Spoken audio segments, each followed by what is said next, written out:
मग त्यावेळेस राहायचा कुठे तुम्ही? मुंबईला राहायला काहीच ठिकाणा नव्हता. मग आम्ही कसारा घाटात त्यापूर्वी एक सिंगल रोड होता आणि वरच्या बाजूला डोंगरावर माणसं मोजली जायची. आता मी एकदा विचारलं की त्या एसटी मधली माणसं का मोजतात, तर त्यांनी सांगितलं की खाली जाऊन जर ऍक्सिडेंट झाला तर माहिती पडायला पाहिजे की किती लोक गेली. अरे बापरे. मला कॉल आला नवी मुंबई महापालिकेचा आणि माझ्या मित्रालाही आला. तर माझा मित्र बोलला की तू द्यायचा नाही इंटरव्ह्यू. म्हटलं का? तर म्हणे नाही, तुझं दरवेळी सिलेक्शन होऊन जातं, मला नोकरी नाही, तुझी ऑलरेडी आहे, त्यामुळे तू काय इंटरव्ह्यू वगैरे द्यायचा नाही. तर म्हटलं दोघा इंटरव्ह्यू देऊया, जर माझा पुढे नंबर आला तर मी जॉईन होणार नाही, तुला तू जॉईन करू. बघा 1969-70च्या दरम्यान जेव्हा मला वाटतं शरद पवार साहेब मुख्यमंत्री होते आणि अरुण गुजराती साहेब नगरविकास मंत्री होते, तर अरुण गुजराती साहेबांच्या काळामध्ये एक नोटिफिकेशन निघालं नगरविकास विभागाचं की मुंबईची जी गर्दी आहे ती डायव्हर्ट करण्यासाठी, ती नेण्यासाठी, दुसऱ्या ठिकाणी अफोर्डेबल हाऊसिंग मिळण्यासाठी एक शहर निर्माण झालं पाहिजे आणि म्हणून सिडकोची स्थापना झाली. तुम्ही भूखंड विकल्यानंतर मँग्रोव्हचा वरून आदेश येतो, तिकडून आदेश येतो, काम थांबलं जातं आणि ते बुकिंग करणारे लोक लटकतात. याचा कोण जबाबदार? याला असं एक केस आहे की बऱ्याच ठिकाणी सिडकोने भूखंड दिली, त्याच्यानंतर CRZ आलं, आता घेणाऱ्यांनी घेतली, CC पण घेतली, काम सुरू झालं, लोकांना विकली पण गेली गरज, असं पण अंडर कन्स्ट्रक्शन. सिडकोने आजही अनेक भूखंड तुम्ही टेंडरनी लोकांना दिलेले आहेत, पैसे भरायचा टायमिंग दिलेला आहे, तुम्ही त्याला पकडून सांगता की व्याज लावू आणि कॅन्सल करू, तुम्ही पैसे द्या, हे त्याला सांगतायत. पण जे तुम्ही डिलिव्हर केलेलं आहे ते टायटल क्लिअर आहे का? उद्या आम्ही एखादं प्रतिज्ञापत्र सादर केलं तर तुम्ही म्हणता की प्रतिज्ञापूर्वक लिहा शपथपत्रक, जर चुकीचं सादर केलं तर तुमच्यावर गुन्हे दाखल करण्यात येईल. बरोबर आहे. तुमच्यावर काय म्हणजे तुमची पण लायबिलिटी आहे काय? तुमची लायबिलिटी एखाद्या प्लॉटला, आता तुम्ही 100 कोटीचा प्लॉट कोणाला तरी देताय, तो माणूस कुठून कर्ज काढून दुनियादारी करून 100 कोटी तुम्हाला आणून देतोय, त्यातले 80 कोटी त्यांनी भरलेत नाही, 20 कोटीसाठी तुम्ही त्याची कॉलर पकडणार नाही, व्याज दे नाही तर तुला आणि एवढ्याच दिवसात दे. आणि जर ते करण्यासाठी तिथं तो बिल्डिंग जेव्हा उभी करेल आणि तो सेल करू शकणार नाही, बिल्डिंग उभी करू शकणार नाही, कारण केंद्राचे काहीतरी आदेश आहे, कोर्टाचे काहीतरी आदेश आहे, तुम्ही त्यांना पण समजून घेतलं पाहिजे ना. तर हे कोण समजणार? त्याला त्याचं म्हणणं ऐकून घेण्यासाठी जगात कोण आहे? कारण जर एखाद्याला सांगितलं, आम्ही अनेक वेळा बोलतो अरे बिल्डरच्या समस्या, तो बोलतो बिल्डरला कधी समस्या असतात का? मस्त कार मध्ये फिरतात, AC मध्ये राहतात, छानशा ऑफिस मध्ये राहतात, त्यांना कसल्या समस्या? सगळ्यांचं मत असंच असतं. सगळ्यांचं मत तसंच असतं. मुळात मला असं वाटतं की सिडकोने त्यावेळेस की ज्यांची घरं नाही त्यांना स्वस्तात घरं मिळावी, ह्या कॉन्सेप्टनी ही घरं अस्तित्वात आली. सुरुवातीला इथं माणसं आणायची होती, पहिले आपण मार्केट तयार करतो, मार्केट झालं की शेवटची घरं महाग विकतो, अशी पोझिशन आहे. सिडको आता मला असं वाटतं की स्वतःच बिल्डर सारखं बोलायची गरज नाही. तुम्ही त्यांची घटना उघडून बघितली, कायदा सेवा म्हणून नाहीये, कंपनी ऍक्ट खाली रजिस्टर आहे. सिडको कंपनी काय साठी असते? प्रॉफिट मेकिंग साठी.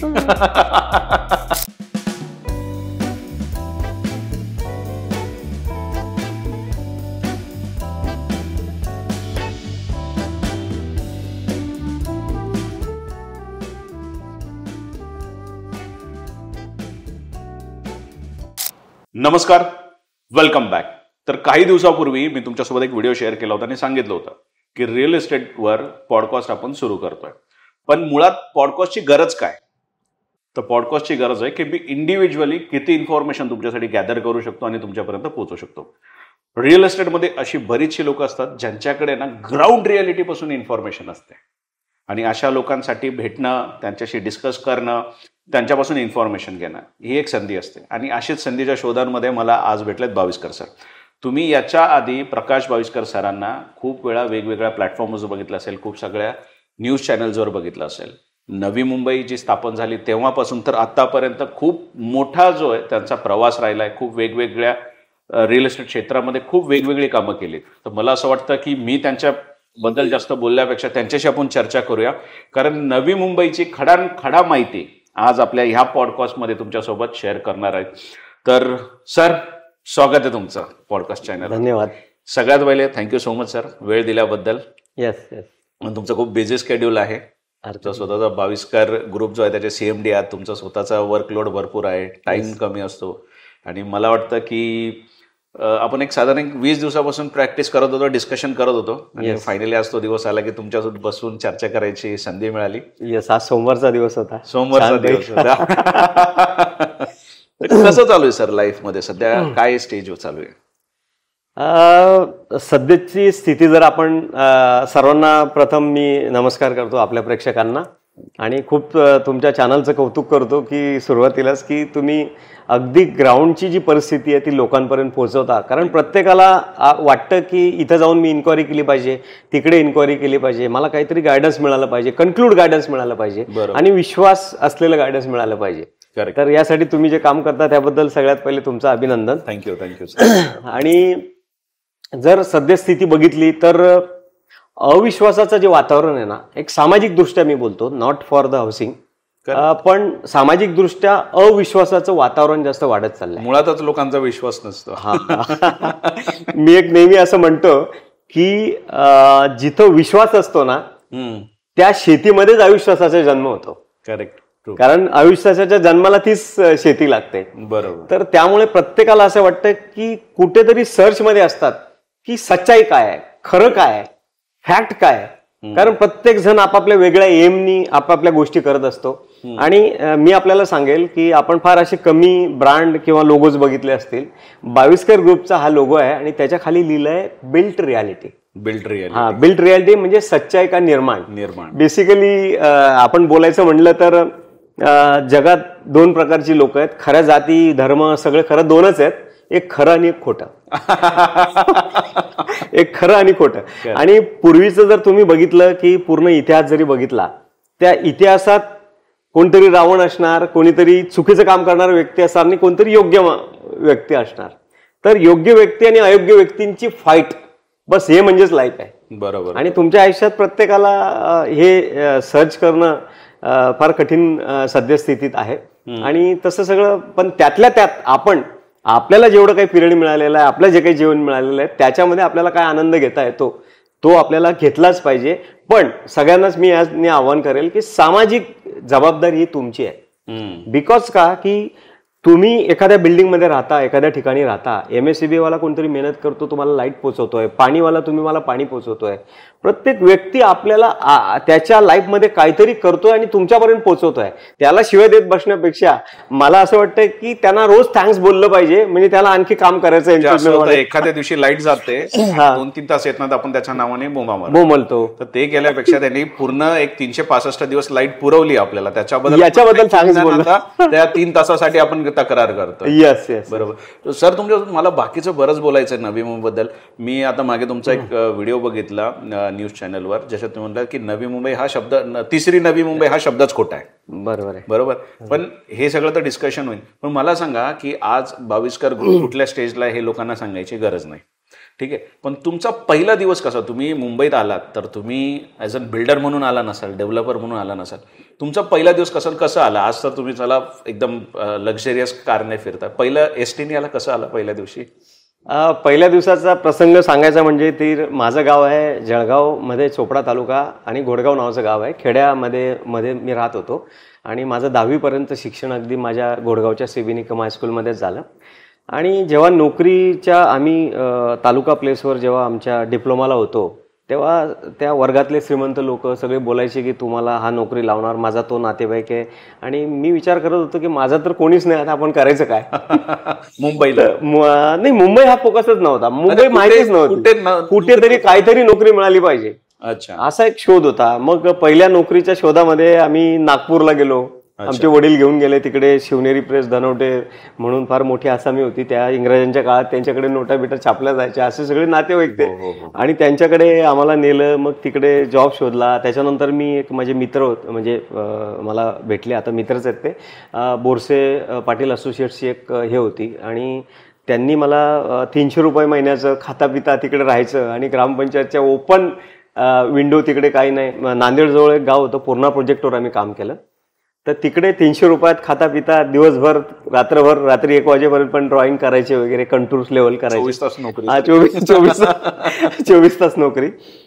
असं सगळं त्या ठिकाणी केल्यानंतर असंच दिवाळीला गावी सगळे येतात आणि आम्ही पण आलो. आणि रस्त्यात एक अशोक सुतार म्हणून आजही वाशिंदला आहेत, ते मुंबई महापालिकेत स्टेनो होते. मग त्यांनी पेपर घेतले वगैरे, ॲप्लिकेशन सगळं दिलं. आणि मुंबई महापालिकेचा एक अप्रेंटिसचा कॉल मला आला. आणि 180 रुपये, 280 रुपये आणि 380 रुपये पहिल्या वर्षी, दुसऱ्या वर्षी, तिसऱ्या वर्षी असं ते स्टायपेंड होतं. म्हणजे पर मंथ पगार, पहिला 180 रुपये पगार होता. हो, yes. 1 वर्षासाठी हा, ते स्टायपेंडच होतं. म्हणजे दर महिन्याला दुसऱ्या वर्षी 280 आणि तिसऱ्या वर्षी 380. मग त्यावेळेस राहायचं कुठे तुम्ही? मुंबईला राहायला काहीच ठिकाणा नव्हता. मग आम्ही कसारा घाटात त्यापूर्वी एक सिंगल रोड होता आणि वरच्या बाजूला डोंगरावर माणसं मोजली जायची. आता मी एकदा विचारलं की त्या एसटी मधली माणसं का मोजतात, तर त्यांनी सांगितलं की खाली जाऊन जर ऍक्सिडेंट झाला तर माहिती पडायला पाहिजे की किती लोक गेली. अरे बापरे.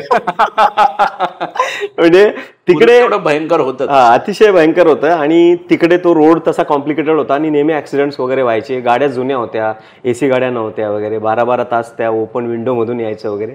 आणि आम्ही मागच्या खिडकीत बसलो होतो आणि कसारा पास झाला आणि जवळ ठाण्याच्या जवळ म्हणजे वाशिमच्या आसपास आलो, तेव्हा पहिला दिवस मला आठवतो की त्या एसटी महामंडळाचा मागचा जे दरवाजा होता, मागे एक दरवाजा असतो एक्झिट, इमर्जन्सी एक्झिट, त्याच्यातून आम्ही थोडंफार काचेतून किंवा उचकून काय दिसत असेल तर ते मुंबई बघत होतो की मुंबई आहे कशी वगैरे. अच्छा. आणि एकदा आम्ही स्टुडंट फेडरेशन ऑफ इंडियाचा एक मोर्चा होता, तेव्हा विद्यार्थी म्हणून आम्ही भुसावळवरून मुंबईला आलो होतो आझाद मैदानावर मोर्चा काढण्यासाठी.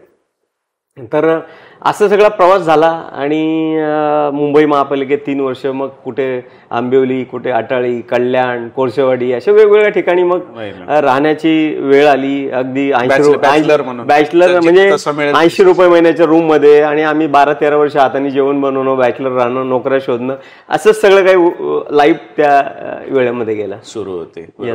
मला एक सांगा की तुम्ही नोकरी फार काळ कंटिन्यू केली नाही. जवळपास 13-14 वर्ष नोकरी झाली माझी. पण तुम्ही 13-14 वर्षानंतर ज्या दिवशी असा विचार केला की आता नोकरी नाही करायची, घरी कुणाला सांगितलं असेल, तर तो दिवस कसा होता? म्हणजे हिंमत कुठून आली की अरे तुम्ही नोकरीसाठी एवढा खटाटोप केला, येस, आणि तुम्ही नोकरी सोडून दिली, कुठून ही हिंमत येते अशी? नाही, ते म्हणतात ना, परिवर्तन संसार का नियम आहे. आणि त्या नियमाने जर तुम्ही चालले तर संसाराबरोबर तुमची डेव्हलपमेंट होते. पण तुम्ही जर एकच डिसाईड करत बसले आणि बस आपलं चाललंय, तर मग तसंच जीवन जाणार आहे.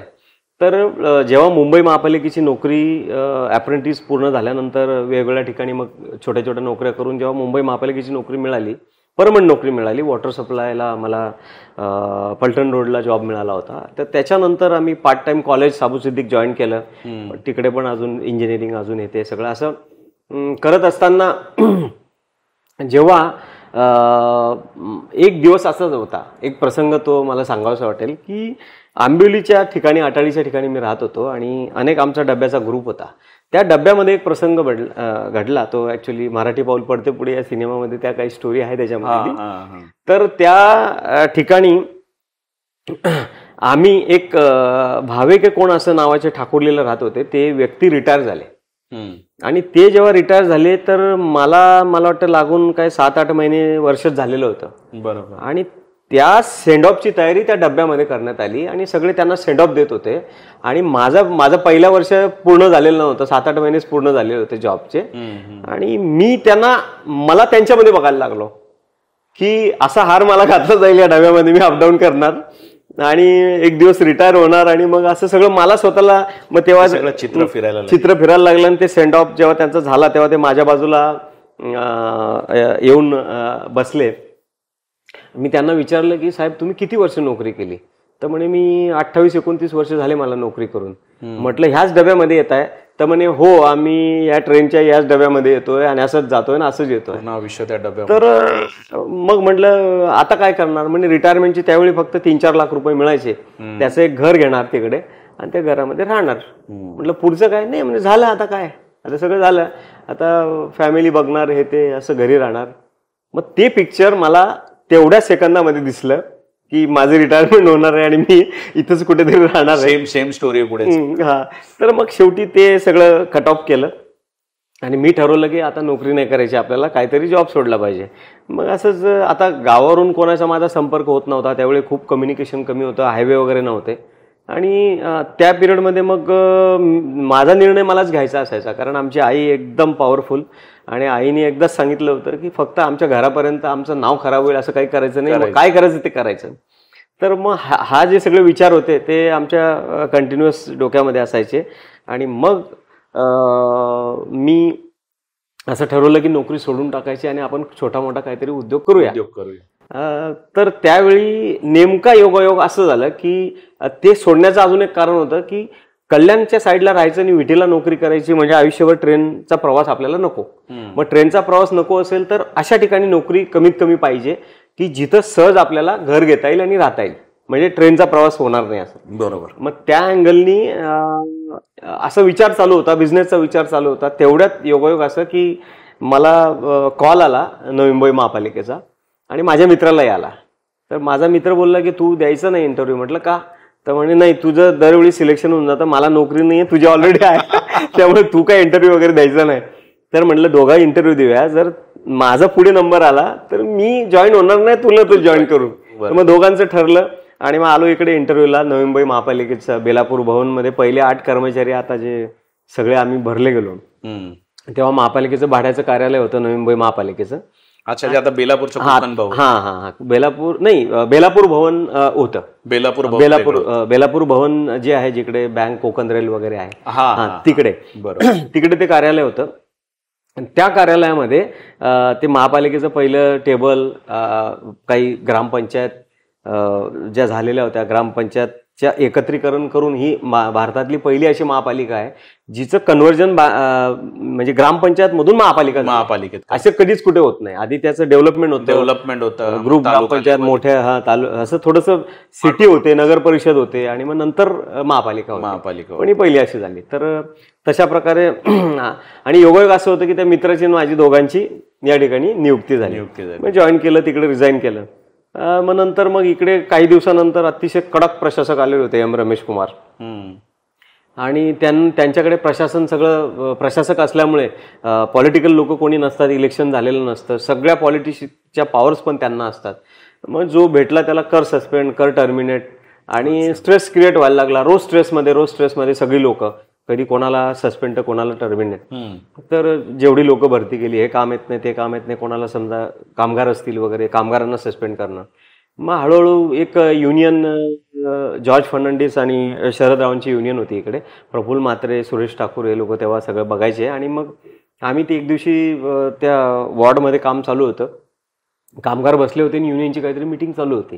तर ते काय आम्हाला ओळखत नव्हते. तर त्या कामगारांना वाटलं की बाबा हा व्यक्ती जो आहे की हा कमिशनरचा मॅसेंजर आला आहे की काय, तर आम्हाला तिथून हाकलून दिलं. आणि बेसिकली तोपर्यंत मला युनियन काय असते वगैरे खूप काही माहिती नव्हतं. मग त्यांना मी, माझ्यावर प्रल्हाद खोसे म्हणून होते, आम्ही बाईकवर गेलो होतो तिकडे. मग त्यांना विचारलं की अरे ह्या लोकांनी आपल्याला का काढून टाकलं? तर बोललो नाही तिथं युनियनची मीटिंग आहे. म्हटलं काय असते युनियन? तर म्हणे असं लोक एकत्र येतात आणि प्रशासनाबरोबर फाईट करतात. अरे म्हटलं मग आपण पण एम्प्लॉई आहे, आपल्याला पण प्रॉब्लेम असतील आपण जाऊ शकतो, फाईट करू शकतो. तर मग म्हणे नाही, त्यांना डाऊट आला का बाबा तुम्ही कमिशनरची माणसं आहेत का काय, म्हणून आपल्याला हाकलून दिलं. म्हटलं नाही, मला युनियन ऑफिसला जायचं आहे. मग आम्ही तेव्हा सेक्टर 17ला एक छोटं युनियन ऑफिस होतं, तिकडे आम्ही गेलो. सुरेश ठाकूरांच्या ऑफिसमध्येच ते भरायचं.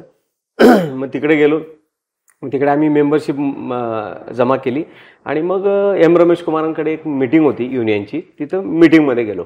त्या मीटिंगमध्ये गेल्यानंतर तिकडे मी आपला वय एकदम 20-22 अगदी पुढच्या खुर्चीवर जाऊन बसलो आणि तिथं टेबल ठोकायला लागलो, तुम्ही का मागण्या करत नाही? माझे खालून पाय दाबतायत दोघं, प्रफुल्ल म्हात्रे, तुझी नोकरी जाईल, तू असं काही बोलू नको वगैरे म्हणून. पण एक जोश होता आणि टेबल ठोकायला लागलो. कामगारांच्या अशा कशा तुम्ही मागण्या करू शकत नाही, हे नाही ते नाही वगैरे वगैरे.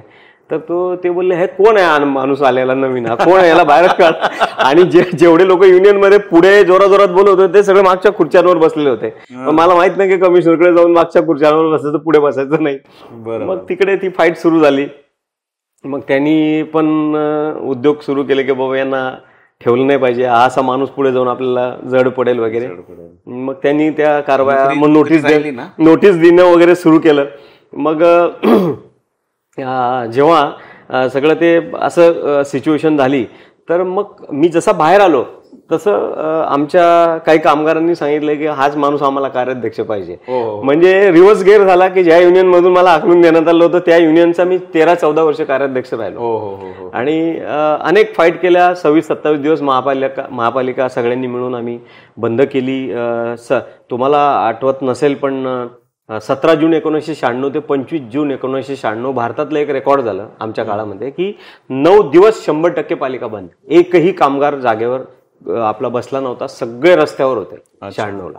हे महापालिकेचं ओपन रेकॉर्ड आहे. आणि मग त्यानंतर मग बऱ्याचशा मागण्या मंजूर झाल्या नाही, पण शेवटी एक खतखदत होता सगळा असंतोष. मग समन्वय समिती निर्माण झाली.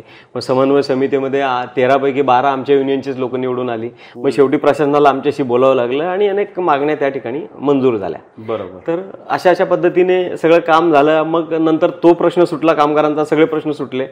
मग प्रश्न उभा राहिला की लोकांना घरं कशी देणार. पॅरलली माझ्यावर कारवाई सुरू केली होती, नोटिसा द्या, जाड फाईल तयार करायला सुरू केलं की जेणेकरून रेकॉर्ड मिळालं पाहिजे. मग मला कोणतरी रिटायर्ड पोलीस कमिशनर भेटले. मग त्यांच्याकडे गेलो. मग त्यांना सांगितलं कसं ड्राफ्ट करायचं. मग ते 4 ओळीचं उत्तर त्यांनी मला डायरेक्ट 36 पानामध्ये लिहून दिलं. 36 पानामध्ये कमिशनरला, त्यावेळचे प्रशासक होते, त्यांना काही उत्तर, मला काही रिप्लाय आलाच नाही नंतर. मग त्यांनी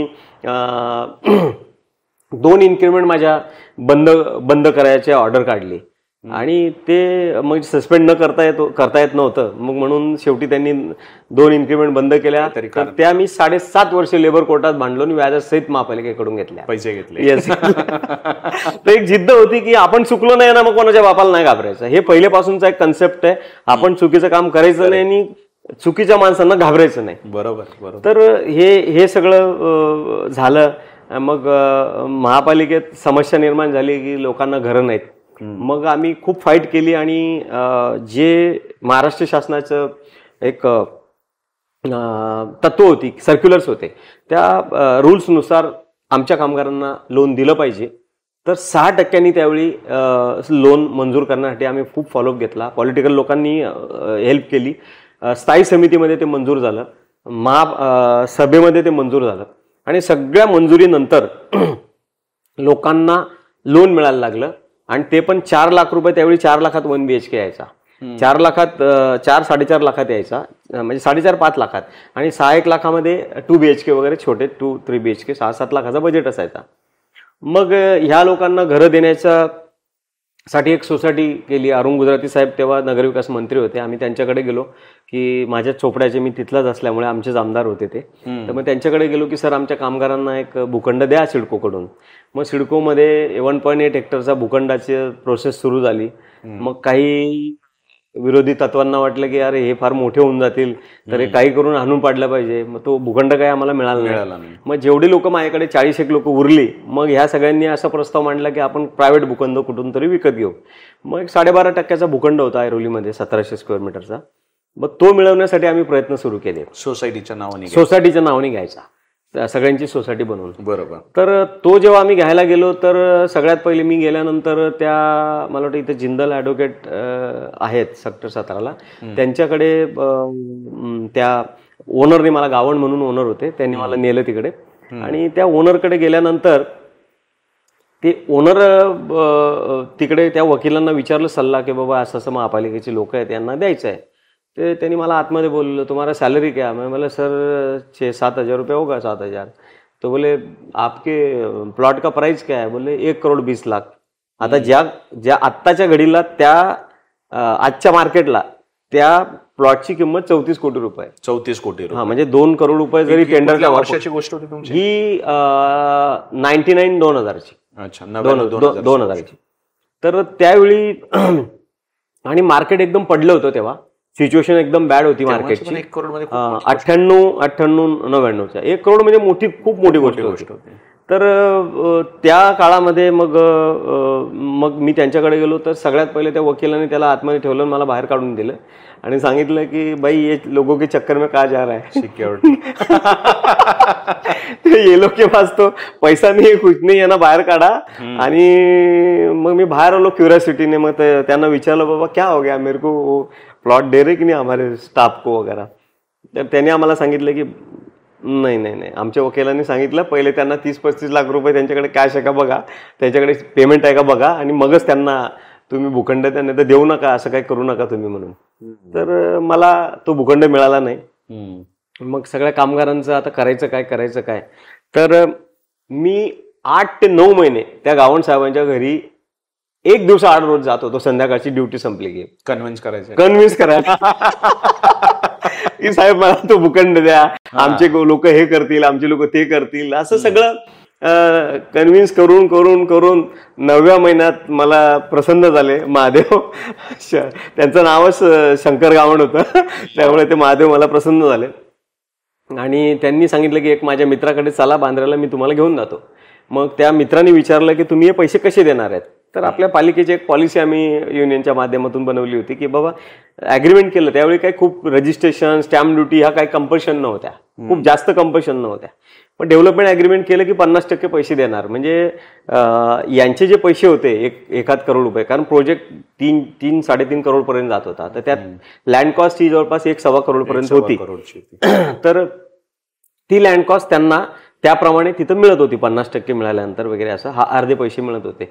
मग ते सगळं शेड्यूल, पालिकेचे रूल हे सगळं घेऊन मी त्यांच्याकडे गेलो आणि त्यांना दाखवलं की बाबा हे असं पैसे आम्ही तुम्हाला देऊ शकू एवढ्या लोकांना हे केल्यावर, तुम्ही नुसतं ॲग्रीमेंट केलं वगैरे पॉवर ऑफ अटर्नी देऊन. तर हे सगळं कन्व्हिन्स केल्यानंतर त्यांनी पुढचा प्रश्न अजून विचारला की तुम्ही हा प्लॉट कोणाच्या नावाने घेणार आहे. तर म्हणे हा प्लॉट आम्ही सोसायटीच्या नावाने घेणार. मग मला अजून त्यांनी बाहेर बसवलं आणि मला त्यांना सांगितलं बाई सोसायटीच्या चक्करमध्ये जाऊ नका, उद्या हा अध्यक्ष बदलला, दुसरा अध्यक्ष बदलला, दुसरा सचिव बदलला, डेमोक्रेसीमध्ये जाऊ नका तुम्ही, कारण यांची पॉलिसी बदलली आणि दुसरा अध्यक्ष सांगेल माझं काही देणं घेणं नाही, तुम्हाला कसले पैसे, तर तू लटकून जाशील, तू काही यांना प्लॉट देऊ नको, असं तसं. तर तरी त्या माणसाने आता माझ्या एवढ्या 8-9 महिन्यात फेवर झाला होता की त्याला विचारलं की दुसरा पर्याय सांगा, की सोसायटीला नाही दिलं तर पर्याय सांगा या लोकांना. मग त्यांनीच पर्याय सुचवला. आम्ही काही पर्याय करण्या इतपत काही आम्हाला एवढं नॉलेज पण नव्हतं. मग त्यांनी पर्याय सुचवला की एक काम करा, हे जर का स्वतःची कंपनी बनवत असतील, यांच्या कुटुंबातले मेंबर टाकून वगैरे सगळं हे करत असतील. मी म्हटलं साहेब मी तर सरकारी कर्मचारी, आम्ही नाही काय करू शकत हे सगळं. तर म्हणे नाही, तुमच्या लोकांना स्थापन करायला लावा, तुमचे जवळचे कोण नातेवाईक, मित्र, कोणी जे काय असतील त्या लोकांना तुम्ही कंपनी स्थापन करा आणि त्या कंपनीकडून ते तुम्ही सगळं करा, आम्ही तुम्हाला देणार नाही. म्हटलं मी पण घेऊ शकत नाही, मी कर्मचारी म्हणून. तर मग शेवटी विचार केला आम्ही आणि खरी स्थापना त्यांच्या कंडिशनमुळे त्यावेळी कंपनी स्थापन झाली, भवानी विकासक इंडिया प्रायव्हेट लिमिटेड. 22 मार्च 2000 रोजी आमचं रजिस्ट्रेशन झालं आणि त्या कंपनीच्या नावावर नंतर तो भूखंड घेतला आणि अनेक अडचणी सुरू झाल्या, खूप अडचणी सुरू झाल्या. त्याच्यानंतर आम्हाला काही माहितीच नव्हतं की कसं बांधकाम करायचं, काय करायचं. बेसिकली ती सोसायटीच होती, फक्त ते प्रोसेस होती की बाबा या कंपनीच्या नावाने केलं पाहिजे. पण काही झालं तरी जबाबदार मी होतो.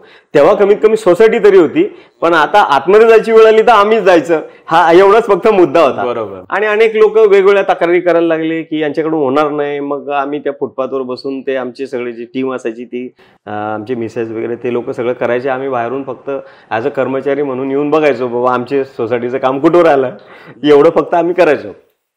मग शेवटी पुढे लोन अडकलं, इलेक्शन लागलं, 6 महिने लोन अडकलं. आमचे सगळे तसा खड्डा करून पाणी साचलेलं आणि ते सगळं झालेलं. मग नंतर लोन लेट झालं. मग ते सगळं करत करत करत ती इमारत RCC झाली, उभी राहिली आणि इमारत कम्प्लीट केली मी आणि त्या आमच्या टीमने. आणि ती झाल्यानंतर कोणीतरी तक्रार दिली पालिकेमध्ये, यांना ओशीच भेटायला नको, हा लटकायलाच पाहिजे. तर निनावी तक्रार, नाव पण नाही, नुसतं खाली असं काहीतरी लिहून टाकलं. म्हणजे खरं कोणी पत्रकाराचा विषय नाही, पण नुसतं नावाला लिहून टाकलं पत्रकार म्हणून असं. म्हणजे मग ते आणखी सिरियस झालं, सिरियस वाटण्यासाठी किंवा कोणतरी पत्रकाराने उगाच तक्रार केली की काय, अननोन अननोन. तर मग तशी तक्रार केली. मग PS मीना तेव्हा कमिशनर होते, मग आग्राकर साहेब पण होते तिकडे. मग मी आग्राकर साहेबांना सांगितलं की साहेब तुम्हाला मला लटकवायचं जर कोणाचा एम असेल तर मला लटकवायला हरकत नाही, पण ते कामगार या माझ्या निमित्ताने लटकत असतील रहिवासी, तर ते अख्ख्या कामगारांचं लाईफ खराब होईल. एक तर लोन मिळालेलं आहे, हे झालंय, तुम्ही ओसी द्या, मग काय लटकावायचं ते मला लटकावा, पण तुम्ही ते करू नका ते असं. तर मग म्हणे मी कमिशनरना कन्व्हिन्स करतो. मग कमिशनरकडे गेलो, मला घेऊन गेले. PS मीना होते. PS मीना बोलले अरे तुम एकदम घटिया तरीके का काम किया है, गिर जाएगी वो बिल्डिंग, ऐसा वैसा. मैं बोला सर किसने बोला आपको, वो तो बताओ. मैं बोला आप इंजीनियर हो तो आप जाके हथौड़ी लेके जाओ और चेक करो. मैं अगर टेस्ट करके लाऊंगा तो आप बोलेंगे भाई तुम्हारा मतलब है इसलिए तुम बात कर रहे. ऑप्शन बताओ कि जो थर्ड व्यक्ति ऐसा बता सके कि ये घटिया है, मैं आपके पास नहीं आऊंगा. थर्ड पार्टी कोई है तो मैं नहीं आऊंगा. मग त्यांनी विचार केला आणि आम्हाला पर्याय सांगितला की तेरा बिल्डिंग का पूरा इन्वेस्टिगेशन इंडिया की सबसे बड़ी संस्था से करेंगे। मैं बोला सर दुनिया की सबसे बड़ी संस्था से कर लो, लेकिन करो करो तर मग त्यांनी शोधलं की IIT कडून याचं इन्व्हेस्टिगेशन झालं पाहिजे, IIT पवई कडून, IIT सोमया कॉलेज कडून वगैरे तिकडून झालं पाहिजे, सोमया कॉलेज. तर त्यांनी मग मला वाटतं त्या सोमया कॉलेजनं आणि त्यांचं काहीतरी असं कोलॅबोरेशन केलं का काय केलं, आणि ती सगळी प्रोफेसर लोकांची टीम त्या ठिकाणी आली आणि पूर्ण बिल्डिंग तपासली आणि त्यांनी स्वतःहून सांगितलं की इतकी चांगली बिल्डिंग आहे आणि कोण अशा प्रकारचं तुम्हाला हे करताय. आजही ती बिल्डिंग तिथं आहे. आता ती 2000 वर्षी, आता 2025 आले, 25 वर्ष तिला काय झालेलं नाही, लोक मस्त राहतात. किती रुपयात घरं मिळाली 25 वर्षापूर्वी लोकांना? लोकांना घरं मिळाली फक्त 4 लाख आणि 5 लाख, 2 BHK 5 लाखात.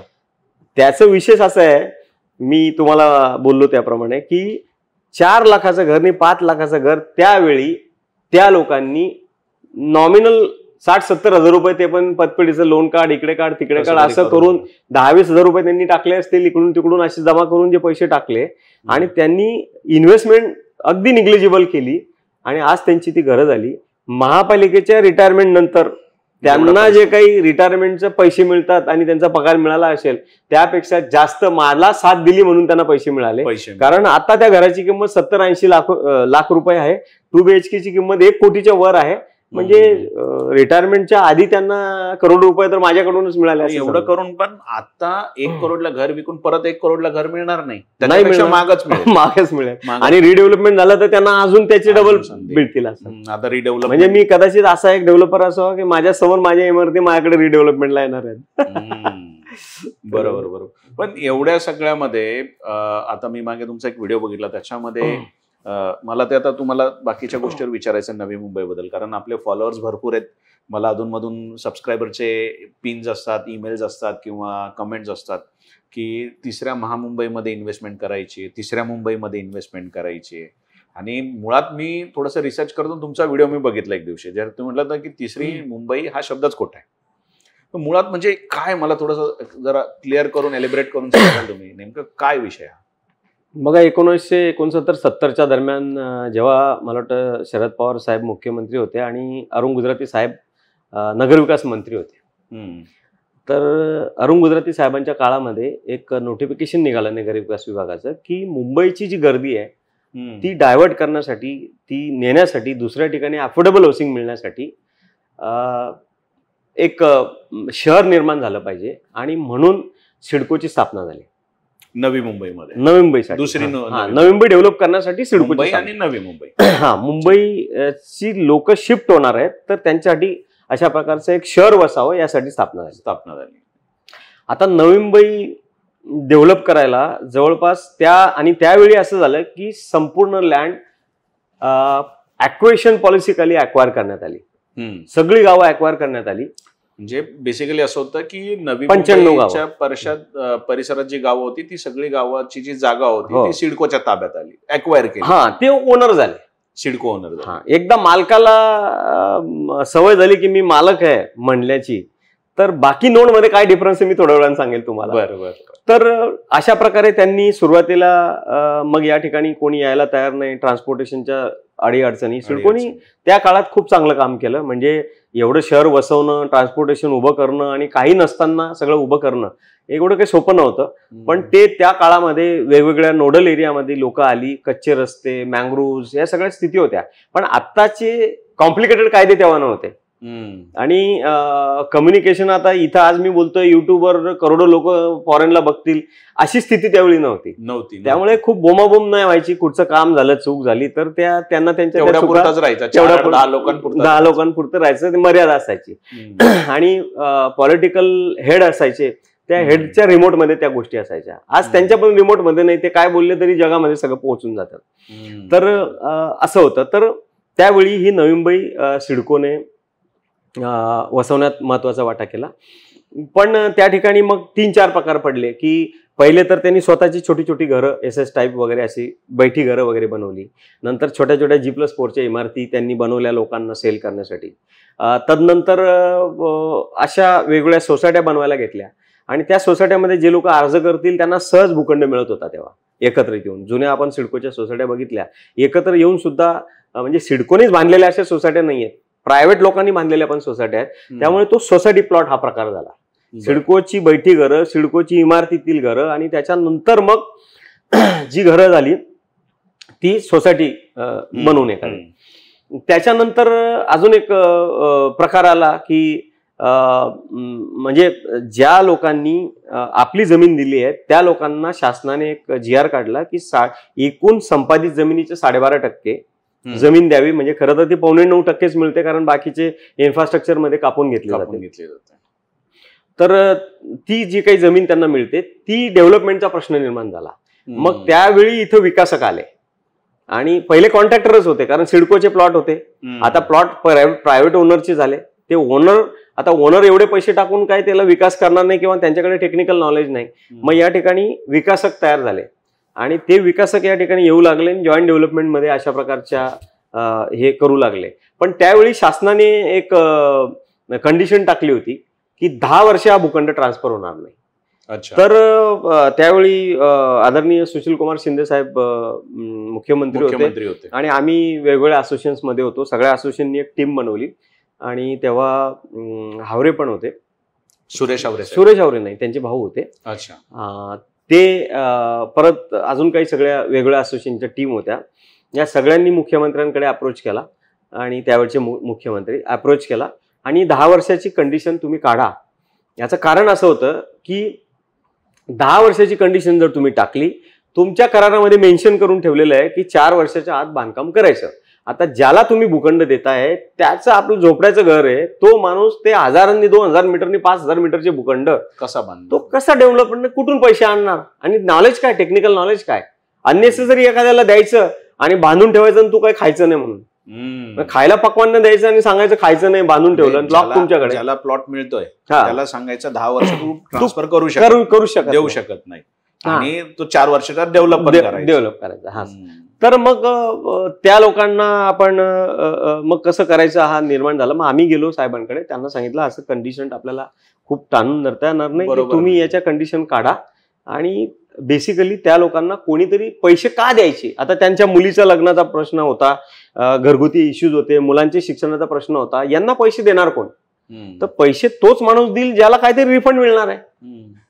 तर त्यावेळी मग जर तुम्ही ती कंडिशन काढली तर त्यांना कोणीतरी जॉईंट डेव्हलपमेंटला घेईल, त्याचा विकास होईल, फ्लॅटमध्ये कन्व्हर्जन होईल आणि तुमचं जे 4 वर्षाचं लिमिट आहे त्या लिमिटमध्ये पण काम होईल. अगदी बरोबर. तर ह्या सगळ्या डेव्हलपर्स वेगळ्या असोसिएशननी विनंत्या केल्यानंतर मग आम्ही तिकडे गेलेलो, BC साहेब पण प्रायव्हेट सेक्रेटरी होते साहेबांचे, आणि ह्या सगळ्यांनी मिळून मग त्याच्यावर निर्णय घेतला आणि 10 वर्षाची अट काढली आणि मग 12.5% भूखंड हे विकसित होऊ लागले.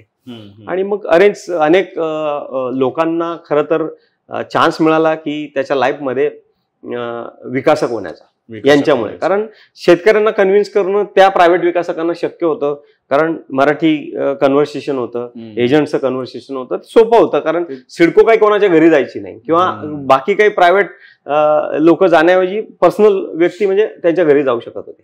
मग ते डेव्हलपमेंट सुरू झालं, जेवीचे प्रोजेक्ट सुरू झाले. मग नंतर सिडकोला असं वाटलं की चांगलं सगळं डेव्हलपमेंट झालं आणि कॉर्नरचे प्लॉट सगळं माल आपण ठेवलेला आहे, आता हा कधी खाल्ला पाहिजे. मग नंतर मग ते जे काही श्रीखंड होतं कॉर्नरचे प्लॉट मोठ्या रोडचे, मग हे श्रीखंड कसं खाता येईल, तर मग टेंडर सिस्टम सुरू झाली. मग टेंडर मध्ये लोकांची कॉम्पिटिशन झाली, पब्लिक खूप आली. कॉम्पिटिशन झाल्यानंतर आज आपण बघतो 5-5 कोटी रुपये गुंठ्याची जमीन जर तुम्ही घेत असाल, हे कॉम्पिटिशन लावल्यामुळे कुठून अपेक्षा करतात आणि कशासाठी तुम्ही बंधन घालतात प्रायव्हेट विकासकावर की तू स्वस्तात घर दिलं पाहिजे. तुम्हाला सॉरी मी मध्येच सांगतो, तुम्हाला असं वाटतं का की टेंडरचं जे कॉम्पिटिशन आहे, करेक्ट, आता कॉम्पिटिशन म्हणू शकतो आपण, पूर्वी टेंडर फार कमी लोकांना माहित होते, आता सगळ्यांना विकासकांना, बिल्डर्स आणि डेव्हलपर्सना माहित पडले. तर आता हे कॉम्पिटिशन सुरू झालं, मी कितीला भरतो, तो कितीला भरतो. इव्हन भरताना प्रत्येकाच्या मनात हे असतं की दुसऱ्यापेक्षा मला 2 पैसे वर भरायचे कारण प्लॉट मला पाहिजे. तर तुम्हाला कुठे ना कुठे असं वाटतं की आज नवी मुंबई जी घरं महाग झाली त्याला हे कॉम्पिटिशन 100% कारण आहे. Why not. बघा, मला सांगा की घराच्या किमतीमध्ये जमिनीची किंमत इन्व्हॉल्व नाही का? इन्व्हॉल्व आहे ना. जी घराची किंमत 10 ते 20% असायला पाहिजे, ती जर तुमच्या ह्या केसमध्ये 60% जात असेल तर तो पैसे वसूल कुठून करणार?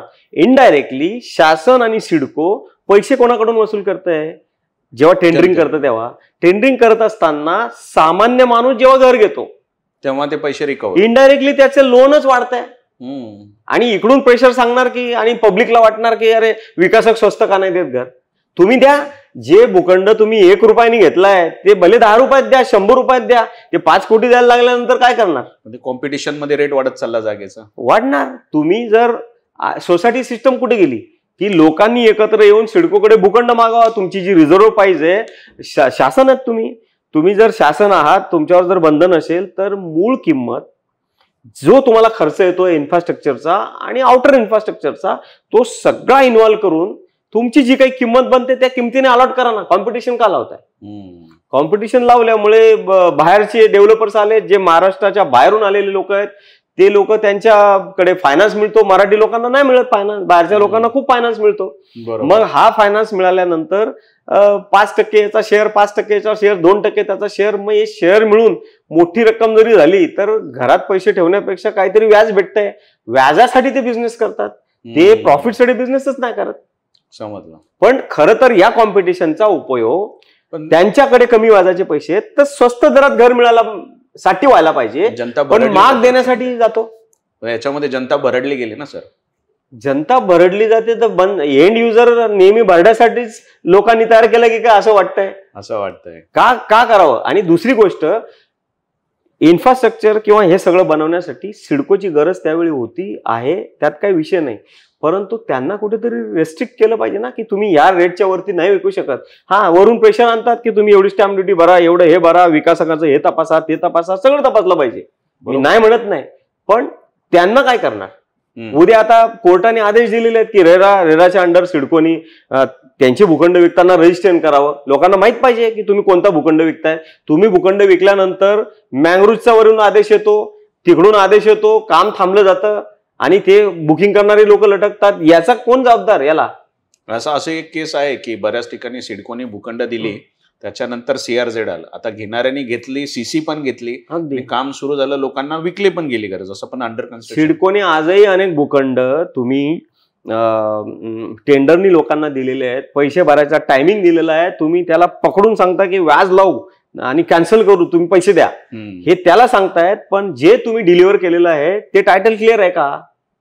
उद्या आम्ही एखादं प्रतिज्ञापत्र सादर केलं तर तुम्ही म्हणता की प्रतिज्ञापूर्वक लिहा शपथपत्रक, जर चुकीचं सादर केलं तर तुमच्यावर गुन्हे दाखल करण्यात येईल. बरोबर आहे. मग तुमच्यावर काय? म्हणजे तुमची पण लायबिलिटी आहे काय? तुमची लायबिलिटी एखाद्या प्लॉटला, आता तुम्ही 100 कोटीचा प्लॉट कोणाला तरी देताय, तो माणूस कुठून कर्ज काढून दुनियादारी करून 100 कोटी तुम्हाला आणून देतोय, त्यातले 80 कोटी त्यांनी भरलेत नाही, 20 कोटीसाठी तुम्ही त्याची कॉलर पकडणार नाही, व्याज दे नाही तर तुला आणि एवढ्याच दिवसात दे. आणि जर ते करण्यासाठी तिथं तो बिल्डिंग जेव्हा उभी करेल आणि तो सेल करू शकणार नाही, बिल्डिंग उभी करू शकणार नाही, कारण केंद्राचे काहीतरी आदेश आहे, कोर्टाचे काहीतरी आदेश आहे, तुम्ही त्यांना पण समजून घेतलं पाहिजे ना. तर हे कोण समजणार? आणि मुळात याच्यामध्ये विकासक समजा अडकतो कुठे ना कुठे, पण त्यांनी अजून 4 लोकांची बुकिंग घेतलेली असते CC मिळाल्यानंतर. आणि आपण बघितलंय CC नंतर पण बरेच सेंट्रल मिनिस्ट्रीचे काहीतरी रूल्स अँड रेग्युलेशन चेंज झाले, त्याच्यामुळे वेळेवर कन्स्ट्रक्शन पूर्ण होत नाही, OC येत नाही, त्याच्यामुळे एंड युजर नक्कीच भरडला जातो. आता माझ्यासारख्या एखाद्या व्यक्तीने जर समजा 50 लाखाचं घर घेतलं, त्यांनी 20 लाख रुपये भरले, 30 लाखाचं लोन चालू आहे आणि कन्स्ट्रक्शन झालंय, त्याच्या हिशोबाने 40 लाख रुपये विकासकाला पोहोचलेत, डेव्हलपरला.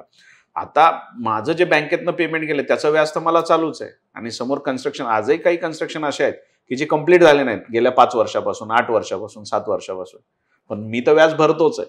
त्याला कुठे ना कुठे सिडको जबाबदार असायला पाहिजे. शासनाची जी हाऊसिंग पॉलिसी आहे ही 2007ला आदरणीय विलासराव देशमुख साहेब असताना मंजूर झाली, आणि आज 2007 ते 2025 ही पॉलिसी ड्राफ्ट नवीन जी यायला पाहिजे ती अजून आलेली नाही. त्याच्यावर मागच्या शिंदे साहेबांच्या सरकारमध्ये सजेशन ऑब्जेक्शन मागवले होते, ते सजेशन ऑब्जेक्शन आम्ही दिलेले आहेत, आणि आजही मी अनेक सजेशन ऑब्जेक्शन त्यांना दिलेले आहेत. त्यात ह्या पॉलिसीमध्येच ह्या गोष्टी इन्व्हॉल्व्ह केल्या गेल्या पाहिजे की कोणाला बंधन घातलं पाहिजे, कोणाला बंधन नाही घातलं पाहिजे. तुम्ही रेरामध्ये, मी स्वतः कन्सिलेटर आहे, अनेक केसेस डिस्प्यूट्स ठाणा आणि इथल्या माझ्याकडे येतात. त्या सॉल्व्ह करताना असं लक्षात येतं की फ्लॅट घेणारे बिल्डरवर अटॅक करतायत, बिल्डर फ्लॅट घेणाऱ्यावर अटॅक करतायत, की दोघांची भांडणं अननेसेसरी सुरू आहेत. आणि रिझन्स काय? तर तिकडे काहीतरी मॅंग्रोव्हमध्ये स्टॉप झालं, सीआरझेडमुळे स्टॉप झालं, माननीय कोर्टाचे आदेश आलेले आहेत, किंवा सरकारने पॉलिसी चेंज केली, तिथं रॉयल्टी भरायला आली, किंवा आणखी काय काय काय काय काय काय आलं. तर यासाठी त्या विकासकाला एकच, जर का खूप प्रेशर असेल आणि खूप जास्तच इमानदार व्यक्ती असेल आणि त्याला सहन होत नसेल शिव्या खायच्या, तर तो आत्महत्या करतो. अशी बऱ्याच घटना झालेल्या आहेत. तर तो त्याला त्याचं म्हणणं ऐकून घेण्यासाठी जगात कोण आहे? कारण जर एखाद्याला सांगितलं, आम्ही अनेक वेळा बोलतो अरे बिल्डरच्या समस्या, तो बोलतो बिल्डरला कधी समस्या असतात का? मस्त कारमध्ये फिरतात, एसी मध्ये राहतात, छानशा ऑफिसमध्ये राहतात, त्यांना कसल्या समस्या? सगळ्यांचं मत असंच असतं. सगळ्यांचं मत तसंच असतं. पण माझं मत, आता बघा, मी अगदी खालच्या स्तरावर पण राहिलेलो आहे, या स्तरावर पण सगळं प्रवास मोठा आहे तुमचा. हा, तर दोन्ही प्रकारचे शासकीय रोल पण मी केलेला आहे, इकडे पण रोल केलाय, तिकडे पण रोल केलाय. कमी वयामध्ये मला भरपूर रोल सगळे करायला मिळाले. पण प्रत्येक जण एकमेकावर दोष न दाखवता, जर परचेसर आणि डेव्हलपर एकत्र आले आणि त्या समस्या जर वरती नेल्या, बेसिकली काय असतं, पॉलिटिकल लेवलला कोणाचं ऐकलं जातं? जो मतदान करणार आहे, ज्याच्या मतदानाची मला व्हॅल्यू आहे. आता लोकांना असं वाटतं की बिल्डर पॉवरफुल. कशाची पॉवर? कुठे चालवणार? कशासाठी चालवणार? तर उद्या तुमचे टॅक्सेस वाढवले तर त्याला तुमच्याकडून वसूल तिकडे ट्रान्सफर करायचे आहेत. मग एकूण घराच्या किमतीमध्ये त्याचं सिस्टम काय आहे, बजेट काय आहे, कशामुळे पैसे जातात, हे प्रत्येक सामान्य माणसाने समजून घेतलं पाहिजे. पण ते पण करतील काय? ना त्यांची घरं खरेदी करणाऱ्यांची वेगळी अशी काही असोसिएशन आहे, युनियन आहे की ते जाऊन त्यांचे प्रश्न मांडतील.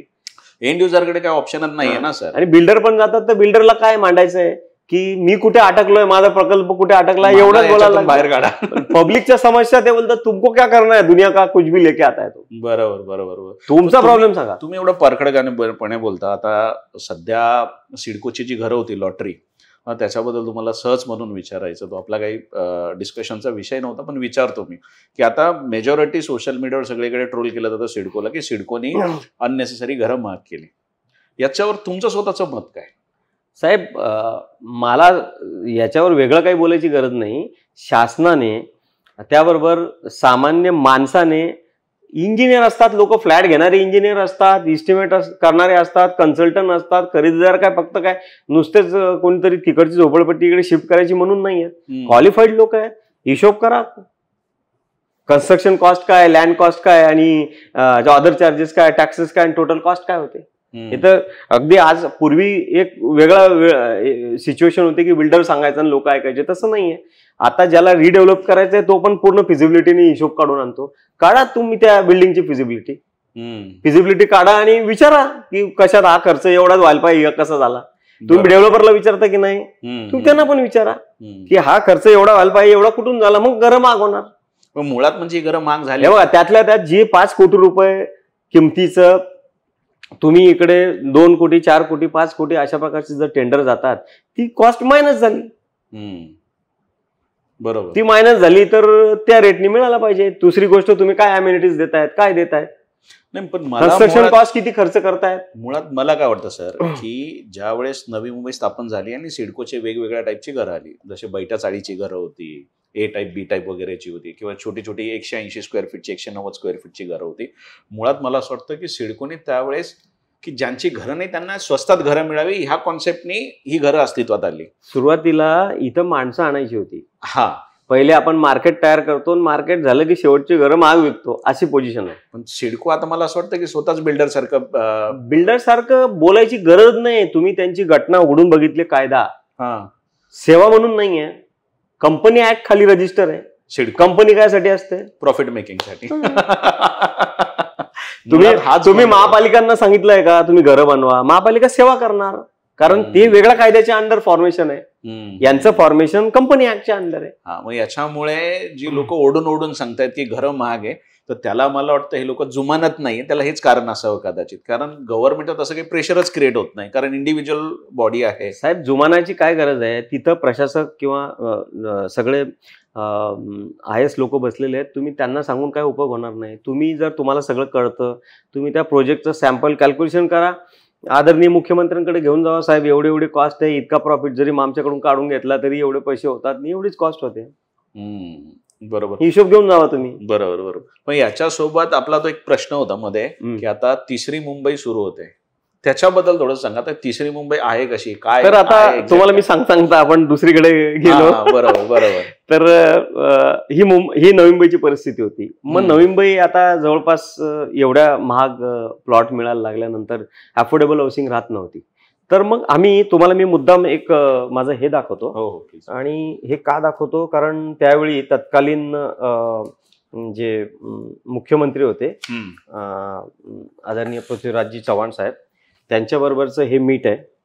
अच्छा. मी इथं स्वतः आहे, टाइम्स ऑफ इंडियाची न्यूज आहे ती, आणि इथं सगळं हायलाइट केलेलं सेंटेन्स. अच्छा. तर याच्यामध्ये क्लिअर कट आम्ही नवी मुंबई एअरपोर्ट जो फोकस होतोय, त्या नवी मुंबई एअरपोर्टच्या 20 किलोमीटर परिसरामध्ये प्लॅनिंग ऑथॉरिटी अपॉइंट करावी असं सजेशन त्यांना मी दिलं होतं. 2011. हा 2011 मे, मला वाटतं मे 2011 तेव्हाची गोष्ट आहे.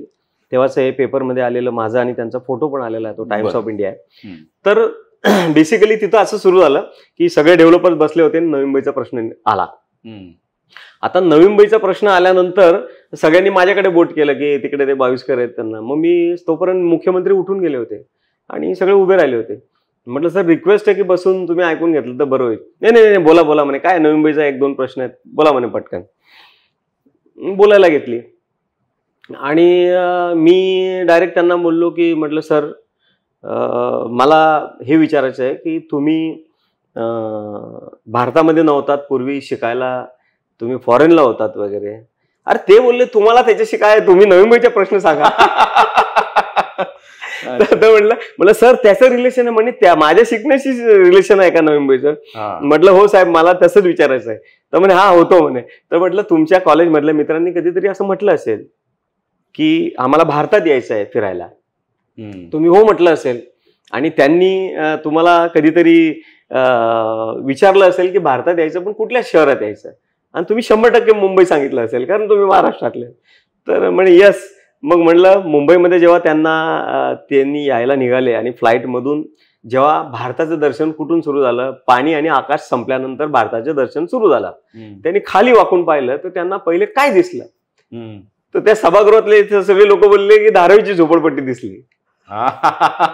म्हटलं मला हेच विमानातलं विजन तुम्हाला द्यायचं होतं की तुम्ही नवी मुंबई एअरपोर्ट फोकस करताय, परंतु त्याच्या 20 किलोमीटर परिसरामध्ये जर अशा प्रकारची प्लॅनिंग ऑथॉरिटी, कारण याचं असं आहे MMRDA या 2006चा जो प्लान बनवलेला आहे, रिजनल प्लान बनवलेला आहे, या रिजनल प्लान मध्ये G2 झोन, मी बिल्डिंग परमिशन सारख्या डिपार्टमेंटला काम केलंय त्यामुळे मला त्यातली माहिती होती. तर G2 झोन सारखा तिथं झोनिंग टाकलेलं आहे, आणि असं झोनिंग जर त्या एरियामध्ये टाकलेलं असेल तर त्या ठिकाणी ग्रीन झोन्स असल्यामुळे डेव्हलपमेंट रेसिडेन्शियल होत नाही, कमर्शियल होत नाही, प्लॅनिंग होत नाही. आणि मग काय होणार, सेम धारावी तुमचं एअरपोर्ट तयार होणार आणि अनेक वर्षांनी सेम धारावी तिथं तयार होणार. आणि नेमकं काय होतं की सिडकोला मंजुरी देताना केंद्र शासनाने ते अटींमध्ये एक अट पण टाकलेली होती की बाबा ह्या एरियाचा आजूबाजूचा विकास केला पाहिजे शासनाने. मग ते सगळं हायलाइट करून दिल्यानंतर त्यांनी सिरियस घेतलं आणि 10 जानेवारी 2013ला Navi Mumbai airport influence notified area अस्तित्वात आला, ऑन पेपर आला. येस. आणि त्याचा पुरावा मी त्यांना सांगितलं की नाही सांगितलं म्हणून हा टाइम्स ऑफ इंडियाची न्यूज तुम्ही गुगलमध्ये पण जाऊन शोधू शकता. तर मुळात म्हणजे तिसरी मुंबई काय आहे, तर तिसरी मुंबई म्हणजेच नाही. बर, हे तिसरी मुंबई नाव कुठून शोधून आणलं मला आजही काही गुड आहे म्हणून मला तुम्हाला मग ते शोधलं असं आहे की बघा आता हा जो नकाशा आहे तुम्ही तुमच्या स्क्रीनवर नंतर दाखवा. ठीक आहे. तर ही मुंबई आहे. आता ही नवी मुंबई आहे, कळव्यापासून तुमचं हा लाईट ब्लू कलर केलाय, हा ब्ल्यू कलर केलाय, ते ही नवी मुंबई आहे. आणि इथं हे तुम्हाला एअरपोर्ट दिसत असेल, इकडे एअरपोर्ट, आणि एअरपोर्टच्या इथं हे पनवेल महापालिका आहे, आणि तुम्हाला हे दिसत असेल हे नैना फक्त आता एवढं राहिलेलं आहे. हे नैना जे होतं हे सगळं असं होतं पूर्वी. अच्छा, हा जो पीएमसीचा पर्पल पार्ट आहे हे नैना, आणि हे MSRDC, आणि इथे हा नैना विलेज आहे. येस नैना विलेज आहे. किती गावं होती सर? तर बघा नैनामध्ये पूर्वी 370 गावं होती, आता किती उरली आहेत माहिती आहे? फक्त 95 गावं उरली आहेत. मग बाकीची गावं कुठे गेली? ही इकडे MSRDC ला वाटून देण्यात आली. अच्छा. इकडे तुम्हाला ह्या MMRDA कडे गेलीत, आता इकडे PMC कडे कट झाली. अशा प्रकारची इकडची 14 गावं होती ती कट झाली, आणि एक छोटस 370 पैकी 95 गावं फक्त आता नैनामध्ये उरलेली आहेत. पण हे मुळात ही जी नैना संकल्पना होती, आता तुम्ही 0 पासून नैनावर काम केलं, तर नैना कुणाच्या अंडरमध्ये होती? ती सिडकोला प्लॅनिंग ऑथॉरिटी अपॉइंट करण्यात आलेलं होतं नैना. तर आता ही इकडचा भाग, आता जी 3री नवी मुंबई आपण जे म्हणतो ना, तर तो जो शब्द आला तो MMRDAच्या कुठेतरी वेबसाईटवर टाकलेला होता, पण GR मध्ये, शासनाच्या GR मध्ये कुठे मेन्शन नाही. म्हणजे तिसरी नवी मुंबई किंवा महामुंबई हा शब्द GR मध्ये कुठे नाहीये. तिथं जो शब्द आहे ना, तो NTDA जे स्थापन करण्यात आलं, KSC सिटी, स्मार्ट सिटी, हा आहे. बरं. म्हणजे आपलं कर्नाळा साई चिरनेर, कर्नाळा साई चिरनेर अशा प्रकारची ही सिटी होते. बरोबर. त्याला KSC सिटी असं म्हणतात. आता 3री मुंबई म्हणायचं म्हटलं तर ह्या सगळ्या ऑथॉरिटीजनी जेवढा एरिया डेव्हलप करणार आहे त्याला म्हणायला पाहिजे. कारण मग नैना आलं, PMC आलं, MMRD आलं, MSRDC आलं, MMRD आलं, हे सगळ्या 4-5 ऑथॉरिटी या एरियामध्ये काम करतायत.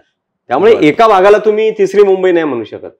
तर प्रत्येक ठिकाणी ऑथॉरिटी वेगळ्या आहेत, प्रत्येक ठिकाणचे रूल वेगळे आहेत, प्रत्येक ठिकाणचा विकास आराखडा वेगळा आहे, प्रत्येक ठिकाणची डेव्हलपमेंटची पॉलिसी वेगळी. आता त्याच्यात तुम्ही बघितलं तर नैनामध्ये 95 गावं आहेत आणि आता उरलंय फक्त 225 स्क्वेअर किलोमीटरचं हे उरलंय. MSRDC जर तुम्ही गेलात तर 71 गावं आहेत, 186 स्क्वेअर किलोमीटर आहे. PMC मध्ये गेलात तर 29 गावं तिकडच्या एरियातली आहेत आणि 110 स्क्वेअर किलोमीटरचा हा एरिया आहे. आणि हा जो NTDA तुम्हाला मी KSC सिटी सांगितलं त्याच्यामध्ये 124 गावं आहेत MMRDA कडे आणि 323 स्क्वेअर किलोमीटरचा हा एरिया आहे. आणि त्याच्या आधी मग NMMC आणि सिडकोचा एरिया जो आहे, तर NMMC मध्ये 43 नोड आहेत, 66 नोड सिडको मध्ये आहेत, 7+7 नोड, 181 स्क्वेअर किलोमीटरचा सिडकोकडे एरिया आहे. असं जर सगळं आपण एरिया जर बघितला तर हा 428 गावं याच्यामध्ये आहेत. बरं. ऑथॉरिटी वेगवेगळ्या आहेत. आणि 1189 हा एवढा स्क्वेअर किलोमीटर एरिया आहे. 1189. माझ्यामध्ये मुंबईच्या हा जवळपास 4 ते 5 पट येईल. बरं. 4 पट. सर, तुम्हाला याच्यामध्ये मला अजून विचारायचं होतं की सिडकोनी किती चांगली कामं केली ती तुम्ही बघितली, फार पूर्वीपासून होतात. जे इन्फ्रास्ट्रक्चर, रोड डेव्हलपमेंट, बाकी सगळ्या गोष्टी सुरू झाल्या. आता जेव्हा नैना हा संकल्पना ही आली आणि बाकीची जी गावं उघडत गेली, ठीक आहे, त्याच्यानंतर TPS, मला वाटतं 12 TPS आले वेगवेगळे TPS प्लॅन. हो, बरोबर. तर ही बाकीची जी गावं उघडत गेली त्याचं कारण काय?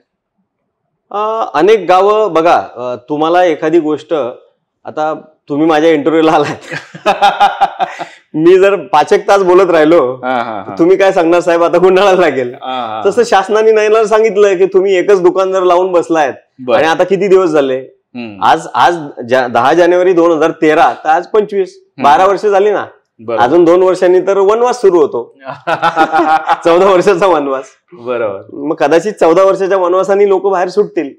पण सिडकोनी चांगलं काम हे केलं की 12 TP स्कीम बनवल्या. इव्हन सुरुवातीला त्यांचा TP बनवण्याचा विषय नव्हता, पण तत्कालीन जे नगरविकास सचिव होते ते आदरणीय नितीन खरीर साहेब, हे त्यांचा खूप फोकस असायचा. बरं. आणि सुरुवातीला मी सांगतो की नैना तर कधीच डेव्हलप झाली नसती. त्यांच्यामुळे, एका मुद्द्यामुळे होते की आदरणीय देवेंद्र फडणवीस साहेब, आणि त्यांच्यामुळे होते कारण ह्या दोघांनी त्यावेळी, ह्या लोकांनी 2800 रुपये पर स्क्वेअर मीटरचा चार्ज लावला होता. आता 2800 रुपये पर स्क्वेअर मीटरचा अर्थ असा होतो 2,81,00,000 रुपये पर हेक्टर. जिथं जमिनीचीच किंमत 1 कोटी रुपये 50 लाख रुपये आहे, तिथं 2 कोटी भरून प्लॅन पास करणार कोण? तर ह्या सगळ्या गोष्टी जाऊन आम्ही तिथपर्यंत प्रेझेंटेशन दिलं. आणि नैना बिल्डर असोसिएशन कडून, वेगवेगळ्या सगळ्या असोसिएशन कडून, MCHI कडून, नॅरडको कडून, सगळ्याच BNM कडून, सगळ्यांनीच आपलं म्हणणं मांडलं तिकडे. आणि हे सगळं म्हणणं मांडल्यानंतर फॉलोअप घेऊन त्याच्यानंतर हे सगळं कमी झालं. पण तरी दुसऱ्या मार्गाने याचा 4 त्याचा 4 ते सगळं चार्ज लावण्याच्या चक्करमध्ये, कारण सिडको ही शेवटी औद्योगिक संस्था आहे, त्यांना बिझनेस करायचा आहे, शासनाला हिशोब द्यायचा आहे. जर शासनाने त्यांना त्या एमनीच पाठवलंय तर त्यांची काही चूक नाहीये, त्यांना व्यवसाय करायचाच आहे. Profit making. एखाद्या व्यापाऱ्याला तुम्ही म्हटलं की तू का व्यवहार करतो, का व्यापार करतो, महाग वस्तू का विकतो, तो बोलेल मेरा धंदा आहे, धंदा आहे, काम आहे माझं. पण एक गोष्ट सर मी याच्यामध्ये नोटीस केली की आता जे TPS मधून प्लॅन पास होत आहेत, ठीक आहे, तर काही ठिकाणी ऑलरेडी विकासकांनी, डेव्हलपर्सनी बिल्डिंग बांधायला सुरुवात केली. सर तिथे अजून रस्ते नाहीयेत, रोड नाहीयेत, पाणी नाहीये, लाईट नाहीये, हे सगळे विषय आहेत. तर मला वाटतं एखाद्या विकासकाने काम सुरू केलं तर 3 वर्षात तो प्रोजेक्ट कम्प्लीट करेल. तर नाही, कुठे ना कुठे तुम्हाला असं वाटत नाही हे मिसबॅलन्स होतंय थोडंसं? नाही, बेसिकली बघा की आपल्याकडून डेव्हलपमेंट चार्जेस, मी आता ही जी हाऊसिंग पॉलिसी शासनाला दिलेली आहे ना, त्या हाऊसिंग पॉलिसी जवळपास याच्यामध्ये बरेच मुद्दे मी मांडलेले आहेत. आणि हाऊसिंग पॉलिसीमध्ये काय सुधारणा झाल्या पाहिजे त्यात मी ते म्हटलंय की बेसिकली तुम्ही जेवढे नकाशे मंजूर करतात त्या वेगवेगळ्या संस्था ते इन्फ्रास्ट्रक्चर चार्ज, डेव्हलपमेंट चार्ज कुठे वापरतात याचा कोणीच ताळा घेत नाही. फक्त बिल्डरनी काय हिशोब करायचा तो रेरा पासून सगळ्यांना हिशोब द्यावा लागतो. इन्कम टॅक्स पासून जीएसटी पासून इन्कम टॅक्स सगळ्यांना हिशोब द्यावा लागतो. पण यांचा हिशोब असा काहीच नसतो की तुम्ही कायसाठी पैसे घेतले आणि कायसाठी खर्च करताय. बरोबर. जर डेव्हलपमेंटसाठी घेतलं त्या ठिकाणी तुम्ही प्लॅन पास केलेला आहे तर तुम्ही तिथलं इन्फ्रास्ट्रक्चर तुमचं कामच आहे. ओसी देऊपर्यंत तुम्ही बाकीचं इन्फ्रास्ट्रक्चर दिलं पाहिजे. साधा प्रश्न आहे, साधी गोष्ट आहे. आणि हा इन्फ्रास्ट्रक्चर दिलं नाही तर त्याच्याकडून प्रतिज्ञापत्र घेतात की ही माझी जबाबदारी राहील. पैसे तुम्ही घेणार आणि त्याच्याकडून प्रतिज्ञापत्र घेणार की बाबा हा मी माझी जबाबदारी राहील. त्याची पण मजबुरी असते. काम सुरू झालं असतं तो पण शपथपूर्वक सांगतो. पण जर तिथं डॅमच नसेल, पाणीच नसेल तर शपथ काम काय करणार? बरोबर. आणि लोक म्हणणार की विकासक बोगस आहे, त्यांनी आम्हाला लाईट पाण्याची कमिटमेंट केली होती. आणि जर तुम्ही शासकीय यंत्रणांकडे गेले की शासकीय यंत्रणा सांगणार त्यांनी प्रतिज्ञापत्र दिलं होतं त्याला पकडा. पण तो डॅम बांधून एक बिल्डिंग बनवायची आहे, त्याला लागणार थोडंसं पाणी, तो डॅम बांधून आणणार कुठून पाणी? तर ह्या सगळ्या इन्फ्रास्ट्रक्चरचा प्रोव्हिजन आपण केलं पाहिजे. बरोबर. मुळात हा थोडासा सावळा गोंधळ आहे. आता दुसरी गोष्ट अशी की जर तुम्हाला प्रधानमंत्री आवास योजना असो किंवा शासनाचं टार्गेट असो की तुम्हाला 20 लाख घरं आता लागणार आहेत, 20 लाख गुणिले 30 स्क्वेअर मीटर, मिनिमम 30 स्क्वेअर मीटरचं घर देणार तुमचा रूल आहे. बरोबर. 30 स्क्वेअर मीटरचं घर 1 BHK द्यायचं असेल तर 30 स्क्वेअर मीटर इंटू जर तुम्ही 20 लाख केलं तर तुम्हाला कॅल्क्युलेशन मिळून जाईल की तुम्हाला रेसिडेन्शियल एरिया किती हवा आहे. बरोबर. त्याच्यासाठी सर्व्हिसेस काय का हव्यात आणि त्याच्यानंतर तुम्हाला सर्व्हिसेस काय हव्यात. फक्त मी जर टार्गेट ठेवलं की मला 2 वर्षात 5 वर्षात मला इमारत ती बनवून पाहिजेत, पण त्यासाठी लागणारं इन्फ्रास्ट्रक्चर, त्यासाठी लागणारं पाणी, त्यासाठी लागणारे रस्ते, त्यासाठी लागणारा फंड कुठून येणार? कोण करणार? बरोबर. आणि जो लोकांकडून घेतला तो आता बेसिकली नयनातले इश्यू सिडकोचे आणि शासनाचे काय ते कधी सांगायला आले नाही, पण म्हणजे सांगू शकत नाही. पण माझ्या दृष्टीने सिंपल आहे की तुम्ही अनेक गावं त्यांना दिलेली आहेत. अनेक गावामध्ये काय झालंय आता का 200 मीटर मध्ये पहिले प्लॅन पास केले जातात. मग तिथं नैना असो नसो आपल्या शासनाचा कॉमन रूल आहे की गावठाणाच्या एक्सपान्शनसाठी 200 स्क्वेअर मीटर पर्यंत तुम्हाला इमारतीचा प्लॅन पास मिळतो. तो असं समजायचाच असतो की तो आर झोन आहे असं. बरोबर. झोन कोणताही असो तो 200 मीटर मध्ये आर झोन समजा. त्यामुळे FSI 1 तिथं मिळतो. मग अशा ठिकाणच्या ज्या बिल्डिंग होतात मग त्यांना ग्रामपंचायतकडे लाईट पाणी गटरसाठी जायला लागतं. मग तिकडून त्यांना ते मिळतं. पण त्याच्या बाहेर ज्या इमारती आहेत पण सगळ्या इनडायरेक्टली तुम्ही आता समजा ह्या जवळपास 50-100 ग्रामपंचायतीची एरिया डेव्हलपमेंट केली तर तेवढ्या ग्रामपंचायतीवर तो लोड येतो, पाण्याचा येतो, गटारचा येतो, घरात गावातले विषय निर्माण होतात, हेल्थचे इश्यू निर्माण होतात, सगळेच इश्यू निर्माण होतात. कारण एवढी जनता अचानक तिथं राहायला येते. गावापेक्षा जास्त आता सगळ्या गावांची जर परिस्थिती बघितली, गावातली संख्या 10% आणि 90% बाहेरचे लोक आलेले होतात. आणि आजूबाजूला तेवढ्या इमारती त्या 200 मीटर मध्ये झालेल्या आहेत. आणि ते गावाला पाणी पुरवठा करणाऱ्या पाईपलाईन छोट्या असतात, तेवढी कॅपॅसिटीच नसते. आणि त्याची जबाबदारी सिडको घेत नाही कारण ते गावठाणातला विषय, आमचा काही संबंध नाही. मग पालिका तिथे येते, मग पालिकेला मग ते टॅक्स लावून ते वसुली होतात, ही सगळी प्रोसेस होते. पण आपल्याकडे भारतामध्ये आणि बाहेरच्या मध्ये हाच बेसिक फरक आहे. आपण प्लॅनिंग करत नाही, आपण अडचण आल्यावर सोल्युशन शोधतो. बरोबर. मुळात पण माझ्या आता ह्यावेळेस गल्लत काय झाली माहितीये का, की तुम्हाला मी पर्सनली ओळखतो बऱ्याच वर्षापासून आणि असा इंटरव्ह्यू होईल किंवा असं पॉडकास्ट होईल हे लक्षात नव्हतं माझ्या. पण मला आता गोंधळ असा आहे की तुम्हाला काय काय विचारू, कारण खूप 10 सिरियल करू शकता, 10 सिरियल करू शकता तुम्ही. पण ह्या सगळ्यामध्ये ना मी थोडंसं बघत होतो की तुमच्याबद्दल अजून काय विचारू शकतो. तर मला युट्यूबवर तुमच्या एक पिक्चरची, तुमच्या लाईफ जर्नीवर एक पिक्चर आलाय, मराठी पाऊल पुढे. पण त्याचं फक्त एक ट्रेलर आहे, तो ट्रेलर मी बघितला तर त्याच्यात थोडासा झलक तुम्ही महाराष्ट्रीयन बिल्डर असोसिएशन जे स्थापन झालं त्याची होती, पण तुम्हाला नेमका विषय कळाला नाही, पण काहीतरी जब्बर काहीतरी विषय होता तो. तर तो थोडंसं मला त्याच्याबद्दल सांगा की नेमका काय विषय होता. बघा, सिंपल माझा विषय हा होता आणि एम हा होता तो सिनेमा काढण्याचा, की महाराष्ट्रामध्ये येऊन बाहेरच्या लोकांना बिझनेस दिसू शकतो. महाराष्ट्रात असणाऱ्या लोकांना बिझनेस का नाही दिसत? बरं, मला फक्त तो वडापाववाला किंवा मग मला लोकल राजकारण, मग मी कोणाचा तरी कार्यकर्ता झाला पाहिजे, मग भाईचा बर्थडे आपण साजरा केला पाहिजे, हे एवढंच का दिसतं आपल्याला? बरोबर. या गोष्टीचा मला राग येतो आणि म्हणून मला असं वाटलं की कुठेतरी लोकांना कन्व्हिन्स केलं पाहिजे. मग कुठल्या मार्ग कन्व्हिन्स करायचा? तर या मार्गाने तरी करूया की लोक सिनेमा बघायला जातील, चुकून बघतील, काहीतरी बदल होईल. म्हणजे अर्थात सगळेच असे आहेत असं नाही. याच्यामध्ये अनेक मराठी लोक आता बिझनेसमध्ये आलेत, मोठे मोठे उद्योजक झालेत. पण जे काही अजून गावाकडे परिस्थिती झालेली आहे, आज गावातली परिस्थिती मला मांडायला म्हणजे हे वाटतं की कमीत कमी प्रत्येक गावामध्ये 50 ते 100 ग्रॅज्युएट मुलं आणि मुली आहेत. बरोबर. मुलांची लग्न होत नाहीयेत. फार मोठी समस्या निर्माण झालेली आहे. बरं. त्यांच्या रोजगाराचा प्रश्न आहे, अनेक प्रश्न आहेत. पण तो हा विषय माझ्या विकासक म्हणून माझा नाहीये, पण मला जे दिसतं ते बोललं पाहिजे. आणि त्या सगळ्या समस्या कुठेतरी दूर झाल्या पाहिजे, कारण त्या तेव्हाच दूर होतील जेव्हा ते बिझनेसमध्ये येतील. बरोबर. दुसरी एक कमतरता आपल्या लोकांमध्ये आहे की आपण एकमेकावर विश्वास ठेवला पाहिजे. जो बिझनेसमॅन आहे त्याच्यावर विश्वास ठेवला पाहिजे. आणि दुसरी गोष्ट, एकत्र येऊन सहकार पद्धतीने आपल्याला काय करता येईल का? जसं बाहेरच्या लोकांपासून मी तर विरोध करण्याऐवजी सांगेल त्यांच्यापासून शिकलं पाहिजे की ते जेव्हा येतात तेव्हा जर एक माणसाची 1-1 लाख घेतले तरी 100 लोकांची 1 करोड रुपये जमा होतात. बरोबर. पण त्यांच्यामध्ये तो विश्वास असतो.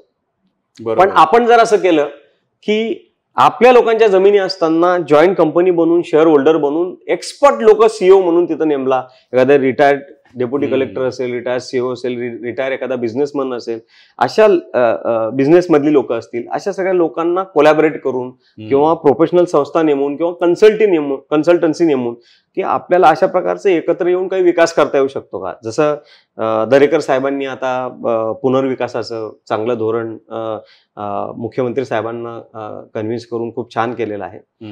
तर तसं मला मुख्यमंत्री साहेबांपर्यंत प्रेझेंटेशनची तेवढी मला संधी नाही मिळाली, परंतु असे अनेक कन्सेप्ट आहेत माझ्या डोक्यात की महाराष्ट्राचे अनेक प्रश्न सहज सुटू शकतात, लोकांना घरं मिळू शकतात आणि सहज त्यांना आणि शासनाला पण करोडो रुपयाचा त्याच्यामध्ये रेव्हेन्यू मिळू शकतो. तर या संकल्पनांसाठी एक थिंक टँक आदरणीय देवेंद्र साहेबांनी करावी अशी मी त्यांना विनंती करेल या माध्यमातून. केली पाहिजे म्हणजे लोकांची एकत्र येऊन डेव्हलपमेंट, जसं सोसायटी आहेत ना तसं मराठी लोकांची भूखंड पण आहेत ना. बरोबर. तेच मोठं भांडवल आहे, दुसरं कसलंच भांडवल नाही. तुमची जमीन हेच तुमचं सगळ्यात मोठं भांडवल आहे. करेक्ट. आणि लोकांना एकत्र आणून तिथं बुकिंग कोलॅबरेट करून डेव्हलपमेंट होऊ शकतं. स्वयं विकास, जसं स्वयं पुनर्विकास आहे ना, तर माझी संकल्पना आहे स्वयं विकास. तुमच्या भूखंडाचा विकास तुम्ही करा. दुसरे पण लोक येऊन तुम्ही त्याच्याकडे जातात, मला आता उरलेले फ्लॅट दे, तुम्ही करा ना. मुळात म्हणजे दुसऱ्या लोकांना विरोध नाहीये, पण तुम्ही स्वतःमध्ये डेव्हलप. अजिबात विरोध नाही. ज्याच्यात गट्स आहे, ज्याला पॉसिबल आहे, ज्याच्या स्किल्ड आहे, तो माणूस तिथं भारतामध्ये कुठेही जाऊन व्यापार करू शकतो. बाहेरचे लोक आले असतील तर आपण ते कसे बिझनेस करतात हे शिकलं पाहिजे. ते मला फक्त काहीतरी खाण्यापिण्यापुरते काय पैसे देतात आणि दारूपुरते काही पैसे मिळत आहेत का हे मी शोधलं नाही पाहिजे. स्वतः सुरुवात करा कुठे, मी काहीतरी केलं पाहिजे. आणि त्या माध्यमातून तो सिनेमाचा माझा असा एम होता त्याच्यामध्ये की लोकांपर्यंत ही गोष्ट कसं तुम्हाला डेव्हलपमेंट करता येतं, बरोबर, हे तुम्ही तिथं गेलं पाहिजे असं माझा उद्देश. मला असं वाटतं की तुम्ही एक जे तुम्हाला पर्सनली ओळखतात किंवा जिथपर्यंत आता आपण माहिती पोहोचू, तुम्ही लोकांसमोर एक आयडियल गोष्ट करून ठेवली आहे, बेंचमार्क एक करून ठेवली. मला असं आताच तुम्ही बोलता बोलता सांगितलं की एसटीच्या मागच्या एक्झिट डोअर मधून जो व्यक्ती मुंबई बघत होता, तर त्या व्यक्तीने नवी मुंबई कशी असायला हवी, नाही ना संकल्पना कशी. 1000 लोकांना आतापर्यंत पोझिशन दिलं मी आणि मला घर नव्हते. इनफॅक्ट तुमच्या घराचे बरेच विषय आपण एक नवीन पॉडकास्ट मध्ये तर डेफिनेटली शेअर करू. पण त्या सिनेमामध्ये मला क्युरियोसिटी राहिली की तुम्ही महाराष्ट्रीयन बिल्डर असोसिएशन स्थापन केलं. येस, त्याच्याबद्दल थोडंसं सांगा मला. आमची काही टीम होती, महाराष्ट्रीयन बिल्डर असोसिएशन जेव्हा स्थापन केली, काही दुधे साहेब होते, शेटे होते, अशी सगळी लोक. आम्ही जेव्हा एका असोसिएशननी आम्ही खूप मेहनत केली कामोठ्यामध्ये आणि एका असोसिएशननी असं युनिटी तयार करून वोटिंग लावली आणि वोटिंग करून त्यांचे मेजर लोक करून आम्हाला असं दाखवलं की म्हणजे आम्हाला वोटिंगच नाही केली आणि बाहेर काढलं आणि आम्हाला झोपेत ठेवलं. आणि त्याचा जो आम्हाला राग आला की जर हे इथं येऊन असं करू शकतात तर आपण आपले लोक एकत्र का नाही आले पाहिजे. त्यांचा विरोध करण्याऐवजी आपण पण त्यांच्याकडून शिकलं पाहिजे की असा विरोध करण्यासाठी एक प्लॅटफॉर्म पाहिजे. आणि मग नंतर सगळे एकत्र आलो, वावरे साहेबांकडे गेलो. वावरे साहेबांना म्हटलं आपण असं आमची संकल्पना आहे, तुम्ही पहिले अध्यक्ष व्हा. आणि मग ह्या संकल्पनेतून मग आम्ही जाऊन महाराष्ट्रीयन बिल्डर्स स्थापन केली आणि एक आवाज निर्माण केला. आणि आज असा प्रसंग कधी येत नाही की कुठल्या तरी मराठी माणसाला बोलवलं, त्याला धमकी दिली, त्याला सिडकोतून हाकलून दिलं की इकडून दिलं, हे होत नाही. आज महाराष्ट्रीयन बिल्डर आणि महाराष्ट्र स्तरावर मराठी बांधकाम व्यावसायिक महासंघ सुद्धा आम्ही स्थापन केलेला आहे. पुण्यामध्ये त्याचं छत्रपती राजे संभाजी महाराजांच्या हस्ते ओपनिंग झालं होतं गेल्या वर्षी. आणि खूप चांगलं म्हणजे 350 डेव्हलपर्स पुण्यामध्ये आहेत. खूप स्ट्रॉंग संघटना आहे मराठी बांधकाम व्यावसायिक असोसिएशन त्यांची. आणि खूप चांगली लोक आहेत तिथं, खूप चांगलं प्रोफेशनल काम करतात. आणि अशा प्रकारचं काम या ठिकाणी पण झालं पाहिजे. सगळे महाराष्ट्रातली लोक एकत्र आली पाहिजेत. आणि आपला प्रॉब्लेम आपण सगळ्यात काय आहे की आपल्याला विरोध करण्यासाठी आपण हजारो लोक येऊ शकतो, पण व्यवसाय करण्यासाठी हजारो लोक एकत्र भांडणं झाली 10 मिनिटात 50 लोक खाली उतरणार. डेव्हलपमेंटसाठी नाही. पण डेव्हलपमेंट जाऊ दे, तो वेळा झाला त्याच्या नादी कुठे लागला. बरोबर. तर विकासासाठी आलं पाहिजे आपण. करेक्ट. पण याच्यासोबत मला तुम्हाला एक शेवटचा प्रश्न विचारायचा की आता जसं तुम्ही तो विषय आणून पडला की तिसरी मुंबई म्हणून विषयच नाहीये, पण आपण असं गृहीत धरून चालू की नैनाला लोक तिसरी मुंबई समजतात. आता एंड युजरला बऱ्याच ठिकाणी असा संभ्रम आहे, इथे घेऊ घर, तिथे घेऊ घर, तिथे घेऊ घर. आता त्याचे पिन कमेंट्स पण येतात आम्हाला. तर तुमचं इंडिव्हिज्युअल, आता तुमचं दोन्ही तिन्ही क्षेत्रामध्ये काम आहे, तुम्ही सरकारतर्फे पण काम बघितलंय, तुम्ही डेव्हलपर म्हणून पण काम बघताय आणि तुमचं सामाजिक कार्य पण चांगलं आहे, त्याच्यावर आपण एखादा वेगळा पॉडकास्ट करू. तर ह्या तिन्ही गोष्टी जर तुम्ही एकत्र करून जर एक सिंगल कॅरेक्टर पकडलं, त्या कॅरेक्टरचं काय सजेशन असेल की लोकांनी एंड युजर इन्व्हेस्टर, म्हणजे फर्स्ट टाइम होम बायर कसं की त्याला मला इथे काम करायचं म्हणून मला घर घ्यायचंय, पण त्याच्या व्यतिरिक्त एक इंडिव्हिज्युअल इन्व्हेस्टर असतो ना की मला इन्व्हेस्टमेंट करायची छोटी, तर त्याच्याबद्दल तुमचं एक जनरल काय सजेशन असू शकतं? बघा, पहिले मी हे क्लिअर करतो की तिसरी नवी मुंबई म्हणजे पुन्हा एकदा नकाशा दाखवतो. तिसरी नवी मुंबई MMRDAच्या वेबसाईटवर ते मेन्शन आहे की तिसरी नवी मुंबई आम्ही बनवतोय. आणि अटल सेतू क्रॉस केल्यानंतर हे जी इकडची गावं होती खालची, ती सगळी गावं एकत्र करून जे त्यांची केस साई चिरनेर सिटी जी करतायत ती हिला ते लोक तिसरी मुंबई म्हणतात. ह्या सगळ्याला तिसरी मुंबई नाही म्हणत. तर तुम्ही ऑरेंज शेड केलाय, नैना, पनवेल, ऑरेंज शेड हा नैनाचा भाग, MMRDAचा भाग, यांची स्मार्ट सिटी. तर मी एवढं सगळं अभ्यास करून करून करून करून तुम्ही काहीतरी आपल्याला वेळ लागण्यापेक्षा साधं आणि सरळ गोष्ट आहे की ज्याला घर घ्यायचं आहे, ज्याला इन्व्हेस्ट करायचं आहे, त्यांनी 2-3 गोष्टी बघितल्या पाहिजेत. एक तर तुम्ही ज्या ठिकाणापासून राहतात, तुमचं गाव ज्या ठिकाणापासून आहे, किंवा तुम्ही मुंबईमध्ये कुठेतरी राहतात किंवा आणखी कुठे राहतात, त्या ठिकाणाहून मुंबईला येण्यासाठी किंवा तुम्हाला ज्या ठिकाणी तुमचं कामाचं ठिकाण आहे, तुमची काही कंपनीचं लोकेशन असेल, तुमचं जे काही इंटरेस्टिंग एरिया असेल, इंटरेस्ट सेक्टर असेल, त्या सेक्टर पासून जवळचा एरिया कुठला आहे पहिले लोकेशन फायनल केलं पाहिजे. याच्यामध्ये सुद्धा बरोबर ते लोकेशन फायनल झाल्यानंतर त्या एरियामध्ये तुम्ही राऊंड मारला पाहिजे किंवा त्या एरियात सर्च केलं पाहिजे की इथं कोणाचे प्रकल्प चालू आहे.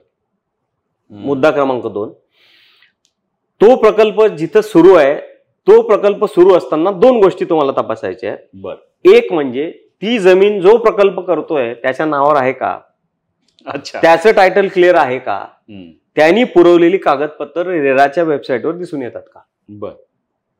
पहिला मुद्दा हा. रेराच्या वेबसाईटवर जरी असतील तरी त्यांनी ती अपलोड केलेली आहेत, तर ती सगळीच रेरा काही तुमचे टायटल क्लिअर चेक करत बसत नाही. फक्त रेराचा कन्सेप्ट सिंपल आहे की विकासक सेलिंग करताना जे काही लोकांना डॉक्युमेंट दाखवतो ते आमच्याकडे अपलोड करा, तिथून तुम्ही बघू शकता. म्हणजे ते काही रेरा ऑथराईज देत नाही तुम्हाला 10,000 प्रकल्पांचं की तुमचे डॉक्युमेंट हे अनटेड तर क्लिअरच आहेत असं त्यांना का विचारावं आपण. तुम्ही तपासा ना. उद्या मी डेव्हलपर आहे, मी काहीतरी केलं. आता मध्ये असं झालं की कोर्टानेच काही लोकांना खोटे दाखल्यामध्ये काहीतरी चाललेलं आहे आता गडबड. बरोबर बरोबर. मग उद्या तुम्हाला एखादा दाखला मिळाला आणि तोच काही खोटा असेल तर काय करणार तुम्ही? तर तुम्ही ते डॉक्युमेंट घेऊन तुमच्या स्तरावर तुमची तपासणी करावी. ते गावभर सांगायची गरज नाही. तुम्हाला नाही पटत तर उगाच त्याची पण बदनामी करू नका. बरोबर. तर तुम्ही तुमच्यासाठी जे करत आहात त्याचं इन्व्हेस्टिगेशन टायटल लोकल जे कोणी ऍडव्होकेट असतील थोडीशी फी जाते. म्हणजे उद्या तुम्ही 50 लाख 1 करोड रुपये रिस्क मध्ये घालण्यापेक्षा इकडे 50,000 रुपये खर्च केलेले परवडतात ना. उगाच मी 50,000 का खर्च करू? पण तुम्ही त्या 50 लाखासाठी 50,000 करतायत. उद्या 50च्या 50 जाण्यापेक्षा 50,000च गेलेले 50,000 गेलेले परवडते. तर तुम्ही तुमचं टायटल चेक केलं पाहिजे तिथून पेपर डाउनलोड करून. आणि एकदा त्या टायटल क्लिअर झालं की त्याचे नकाशे कन्सर्न ऑथॉरिटीकडून मंजूर आहेत का ते तर ऑलरेडी अपलोड केलेले आहेत. बरोबर. पण त्याच्यामध्ये काही फेरफार आहे का, त्या प्रॉपर आहेत का काय, तुम्ही तुमचे डॉक्युमेंट चेक करा. बरोबर. आता 2 गोष्टी तुमच्या फायनल झाल्या. लोकेशन झालं, टायटल क्लिअर झालं, टेक्निकल अप्रुव्हल झालं. नंतर तुम्ही झाल्यानंतर भांडायला जातात मला एवढाच कार्पेट भेटला, मग असंच झालं आणि त्यांनी कमीच केलं आणि जास्तच केलं. असं होत नाही. कदाचित त्या कन्स्ट्रक्शन मध्ये थोडाफार फॉल्ट होऊ शकतो किंवा प्लॅन पास करताना आरसीसी कॉलम दाखवलेले नसतात. तर आरसीसी कॉलमचा जो पार्ट असतो तो पुढे येतो, मग तुम्हाला कार्पेट कमी मिळतो. तर तुम्हाला वाटतं की कार्पेट कमी मिळालं. तर आता रेराच्या कार्पेट एरियाची डेफिनेशन वेगळी आहे, ऍक्च्युअल कार्पेटची डेफिनेशन वेगळी आहे. ऍक्च्युअल कार्पेट म्हणजे तुम्ही एखाद्या कार्पेटवाल्याला बोलवला आणि त्याला सांगितलं माझ्या घराला कार्पेट लावून दे, तो जिथं जिथं कार्पेट लावू शकतो, हा तुम्हाला युजेबल कार्पेट. पण आता रेराच्या डेफिनेशन मध्ये गेला तर ती इंटरनल वॉलच्या खालची पण कार्पेट आहे. मग ते कार्पेट आहे का हे तुम्ही तुमच्या लेवलला ठरवायचं आहे. बरोबर. मग एकदा का म्हणजे झाल्यानंतर रडत बसायचं नाही, बोंबलत बसायचं नाही. जे काही करायचंय ते आधी पैसे देण्यापूर्वी नुसत्या भावनेत येऊन बस माझ्या मिसेसला आवडलंय, माझ्या मुलांना आवडलंय, मला आजच टोकन द्यायचं नाही तर तो फ्लॅट जाईल. जे लोक टार्गेट कम्प्लीट करणार आहेत फ्लॅटचा ते तर तुम्हाला घाबरवणारच आहेत की उद्या तो फ्लॅट दुसऱ्याला दाखवलाय, तुझं बघ आज दिला तरच तुझं टोकन होईल. बरोबर. मी थोडं स्पष्ट बोलणारा माणूस आहे. मला फक्त धंदा नको आहे. मला बिल्ट रियालिटी 22 ग्रुपचं तत्व आहे. बिल्ट रियालिटी सच्चाई के लिए बोलणं आहे. मला वाटतं हेच कारण आहे की आपण तुमच्या प्रोजेक्ट बद्दल न बोलता जनरल माझ्या प्रोजेक्ट बद्दल बोलायची गरज नाही. जे प्रकाश बावीसकरला ओळखतात त्याला सेलिंग करायची गरज नाही. तिथे येऊन सगळं बुक होऊन जातं. बरोबर आहे. करेक्ट. त्यामुळे मुळात तुम्ही असं सांगताय की घर घेऊन नंतर शहानिशा केल्यापेक्षा 4 ठिकाणी फिरल्यापेक्षा अगोदर एखाद्या चांगल्या नंतर 10 वकील शोधा, नंतर इकडे तक्रार करा, तिकडे माझ्या अर्जाचं दखल घेत नाही, रेरात तक्रार केली, कशाला तक्रारी करता तुम्ही? पहिले स्वतःच इन्व्हेस्टिगेशन डीप करा. थोडे एक घर घेताना मी प्रत्येकाला सांगेल 1 लाख रुपये 2 लाख रुपये रिझर्व्ह ठेवा फक्त इन्व्हेस्टिगेशन साठी. नंतर 10 लाख खर्च करतात, पैसेच भेटत नाही, मुद्दलच मिळत नाही म्हणून. ते आधीच तयारी करून ठेवा. आधीच करा, आधीच सगळं झालं, मग नंतर तुम्हाला रडायची वेळ येणार नाही. त्यांनी 10 वर्षात त्या ज्या विकासकाकडे करताय किती लोकांना डुबवलंय, किती लोकांचे पैसे खाल्लेत की नाही खाल्लेत, किंवा अत्यंत क्लिअर माणूस आहे हे तुम्हाला आजकाल ऑनलाईन त्याचे रिपोर्ट भेटतात. सिव्हिल रिपोर्ट, लोन देणाऱ्या बँका तुम्हाला त्या स्वतः काही काढत नाहीत इतिहास, ते काढतात कोणी कोणाला डुबवलंय कोणाला नाही डुबवलंय. बरोबर. ते सगळं तुमच्या हातात आहे, तुम्ही दुसऱ्याला विचारायचीच गरज नाही. करेक्ट. ट्रू. तो सर नक्कीच आतापर्यंत तुम्ही जी इन्फॉर्मेशन दिली ती एकदम लोकांना पटेल अशी होती. इव्हन एंड युजरनी कशा प्रकारे इन्व्हेस्टमेंट करावी किंवा काय इन्व्हेस्टिगेशन करावे तेही तुम्ही सांगितलं. मला असं वाटतं की तुम्ही प्रशासनाबद्दल पण सांगा की आता नवी मुंबई सुरू आहे. आता नवी मुंबईमध्ये बऱ्याच गोष्टी चालू आहे. आता नवीन एअरपोर्ट सुरू होत आहे पण आजूबाजूला नैना आहे. तर तुमचं काय सजेशन असेल प्रशासनाला की कशा प्रकारे हे सगळं पुढे पटपट झालं पाहिजे, लोकांना बघायला मिळालं पाहिजे? अवघा प्रशासनाला अनेक वेळा मी स्वतः पत्र लिहितो, हाऊसिंग डिपार्टमेंटला लिहितो, नगरविकासला लिहितो आणि बरेचसे काही सजेशन पण ते लोक एक्सेप्ट करतात. आणि शासनाला सुद्धा नेहमी वाटत असतं की याच्यामध्ये सुधारणा झाली पाहिजे. सिडको सुद्धा अतिशय चांगलं काम करत आहे की याच्यात काहीतरी मॉडिफिकेशन झालं पाहिजे. फक्त प्रश्न इथं असा होतो की शासन वेळोवेळी अधिकारी बदलून टाकतं. त्यामुळे काय होतं की ज्या माणसाला एखाद्या गोष्टी संस्थेची नॉलेज येईपर्यंत तो बदली झालेला असतो. त्यामुळे कामं होत नाही. कारण ते जोपर्यंत रुटीनला लागत नाही तोपर्यंत परत दुसऱ्याची बदली होते, परत तिसरा येतो, परत चौथा येतो. आणि त्यांची पण बॅक हिस्ट्री बघून बाबा याच्यामधलं इंटरेस्टेड व्यक्ती आहे का, तर त्या अँगलनी जर पाठवलं, मला वाटतं आता देवेंद्रजी आहेत तर अतिशय टुवर्ड्स डेव्हलपमेंट विचार करणारा व्यक्ती आहे. मी नॉन पॉलिटिकल माणूस आहे पण मला जे दिसतं ते मी स्पष्ट बोलतो. तर ते टुवर्ड्स डेव्हलपमेंट मूव्ह करणारे आहेत. तर त्यांना मला हे सुचवायचं राहील की डिमांड अँड सप्लायवर मी एक रिसर्च केलेला आहे. जे हाऊसिंग तुम्हाला सप्लाय करण्याची कन्सेप्ट आहे ना, ती कन्सेप्ट एकदम सोप्या पद्धतीने फिल्टर करून मी आज 15 वर्षापूर्वी त्याचं पेटंट आहे माझं, की डिमांड आणि सप्लाय कसा मॅच करायचा. अच्छा. आज काय होतं की डिमांड वेगळा आहे आणि सप्लाय वेगळ्या ठिकाणी वेगळा आहे. मग सप्लाय करणारे लोक अडचणीत येतात. डिमांड रिझर्व करून सप्लाय झाला पाहिजे. अशा प्रकारे आता ह्या 3-3, 4-4 ऑथॉरिटीना खूप मोठा एरिया 400-450 गावं तुम्ही अपॉइंट करून दिलेली आहेत ह्या एरियातली. पण या 400 गावामध्ये बेसिक काय अडचणी आहेत, लोकांच्या लोकल समस्या काय आहेत, त्यांना आणि यांना विन विन सिच्युएशन मध्ये आपल्याला कसं आणता येईल, यासाठी एक प्रॉपर कमिटीची गरज आहे. ती कमिटी नेमावी आणि प्रत्येक ऑथॉरिटीचे वेगवेगळे रूल आहेत, वेगवेगळे डिसिजन आहे, वेगवेगळा डीपी आहे, वेगळा कन्सेप्ट आहे. ह्या सगळ्या ऑथॉरिटींना एकत्र करून वेगवेगळ्या योजना एक सॅम्पल त्या एरियामध्ये त्यांनी करून बघावं. कुठली योजना सगळ्यात पॉवरफुल मूव्ह होऊ शकते, ती योजना ज्याच्यामध्ये लोकल पण सगळं सहकार्य मिळेल आणि परचेसरचं सहकार्य मिळेल, प्रशासनाचं सहकार्य मिळेल आणि सगळं विन विन असेल. अशा प्रकारचं विचार मंथन या ठिकाणी पहिले झालं पाहिजे. आणि अशा विचार मंथनाच्या वेळी आम्हाला बोललो, आम्ही पण सजेशन द्यायला तयार आहोत. मी 1 रुपया कुठली कन्सल्टन्सी फी न घेता फुकट सजेशन देतोय आता पण, आणि ते पण द्यायला तयार आहे. म्हणजे आता 35 वर्ष अनुभव म्हणजे 35 वर्षाची डिग्री आहे, प्रॅक्टिकल डिग्री आहे. म्हणून माझ्याकडे इंटरव्ह्यू आलेल्या माणसाला मी विचारतो की या जगात पहिले पुस्तक आलं की पुस्तक लिहिणारा, तर तो कन्फ्युज होतो 2 मिनिटं, कधी बोलतो पुस्तक आलं असेल तर वाचून मग त्यांनी परीक्षा दिली असेल, मग पुस्तक कसं काय येणार पहिले, मग पुस्तक लिहिणारच आलेलं असेल. मग पहिले पुस्तक लिहिणारा आलाय ज्यांनी खूप अनुभव घेतले, त्यांनी पुस्तक लिहिलं, ते पुस्तकं वाचून झेरॉक्स कॉपी सारखं आपण 100% मार्क मिळवले म्हणून आपण एक्सपर्ट झालो असं होत नाही. प्रत्यक्षात घासावं लागतं ग्राउंडवर. प्रत्येक गोष्ट फ्लुएंटली तुम्ही तेव्हा बोलू शकता जेव्हा तुमचा एक्सपिरियन्स असेल.